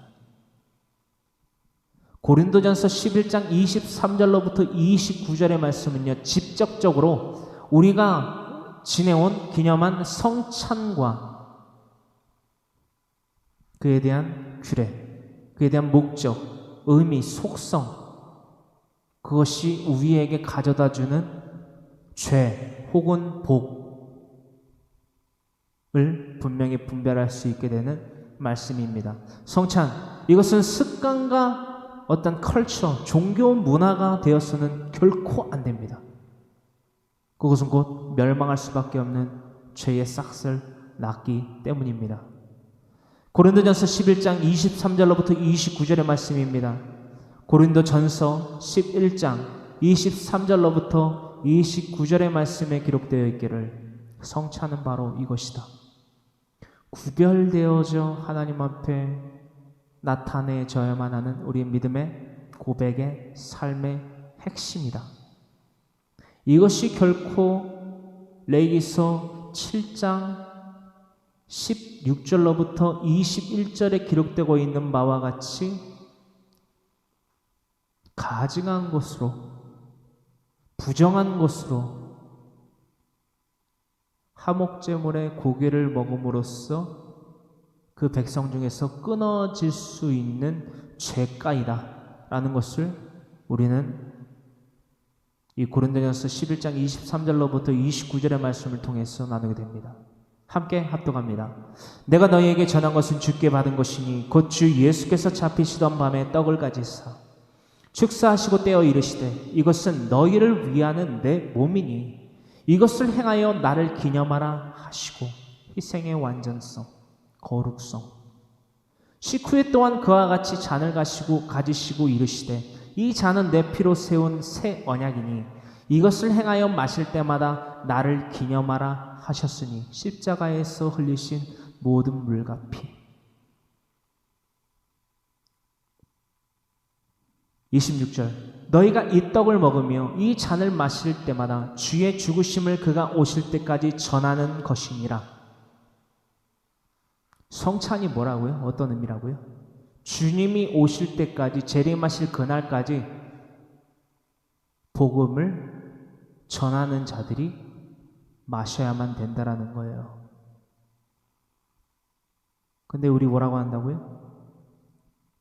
내 생각에는 지금 내 남편한테, 내 아내한테, 내 아들한테, 딸한테, 손주한테, 손녀한테, 며느리한테, 사위한테, 친지한테, 이웃한테 지금을 복음을 전했다가는 오히려 내가 화를 입거나 오히려 예수님을 멀리하게 될 거야. 그건 여러분들 생각이라는 거예요. 근데 여러분들은 교회 건물에 나아가서 매달 첫째 주에 뭘 해요? 성찬을 해요. 이 말인즉슨 뭐예요? 여러분 정리해 보면요. 복음의 전파의 사명을 다하지 않는 자가 먹는 참여하는 성찬례는요. 다 파토예요. 다 헛된 것. 제사장의 직분을 맡고 있는, 제사장의 직책을 맡고 있는 그 숙성을 다하는 그 목사, 그리고 성찬례를 돕는, 봉사하는 장로, 그 과정 가운데 드려지는 모든 하나님의 말씀, 기도, 찬양, 행위, 수고, 시간 다 헛되요. 부정된 거예요. 뭘 안 하면요? 예수 그리스도의 복음을 전파하는 자의 삶을 살지 않는 이가 성찬에 참여해서 예수 그리스도의 살과 피를 먹고 마셨다? 죄를 짓는 거예요. 27절 그러므로 누구든지 주의 떡이나 잔을 합당하지 않게 먹고 마시는 자는 주의 몸과 피에 대하여 죄를 짓는 것이니라. 신령한 음료, 신령한 양식, 하늘 양식을 헛되이 하는 거예요. 예수 그리스도의 희생을 헛되이 하는 거예요. 배고파서 먹는 거예요. 목말라서 마시는 거예요. 이스라엘 백성들이 광야에서 목이 말라서 배가 고파서, 그렇죠? 호렙산 반석을 쳐서, 그렇죠? 하나님은 그들에게 음료를 공급하셨죠. 그들이 배가 고프다고 해서, 고기가 먹고 싶다고 해서 만나 메추라기를 내주셨죠. 허나 그들은 죽었어요. 그들과 진배 없다라는 거예요. 현대판 이스라엘 백성들, 현대판 이스라엘 1세대, 광야에서 멸망당한 1세대와 같은 자들의 삶을 살아가게 된다라는 거예요. 뭘 하지 않는 자들은 예수 그리스도의 복음을 전파하지 않고 내 생각과 내 취향과 내 입맛대로 내가 내 삶의 주관자가 되어서 살아가는 자들. 그들은 주의 몸과 피에 대하여 죄를 짓는 것이니라. 28절 사람이 자기를 살피고 그 후에야 이 떡을 먹고 이 잔을 마실지니. 뭘 살피냐는 거예요. 무엇으로 살피냐는 거예요. 수박의 겉껍질을 핥으면서 무슨 수박의 참맛을 안다라고 감히 말하냐는 거예요. 내가 예수님의 복음을 알지도 못하고 전하지도 않는 자가 어떻게 예수님을 믿는다라고 말을 그렇게 하냐라는 거예요.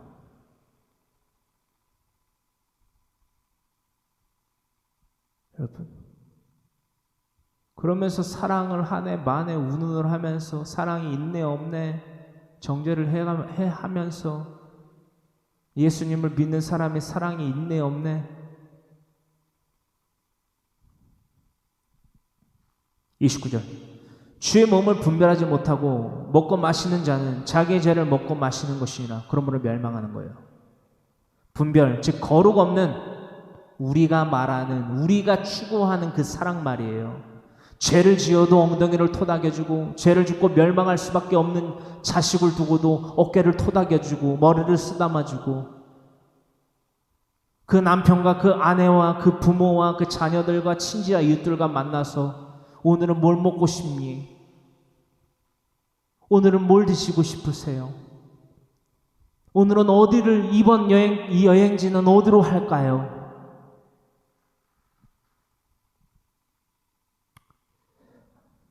이러면 안 되는 거예요, 여러분. 우리가 예수님을 믿는다라고 말하는 자들이면 이러면 안 되는 거예요.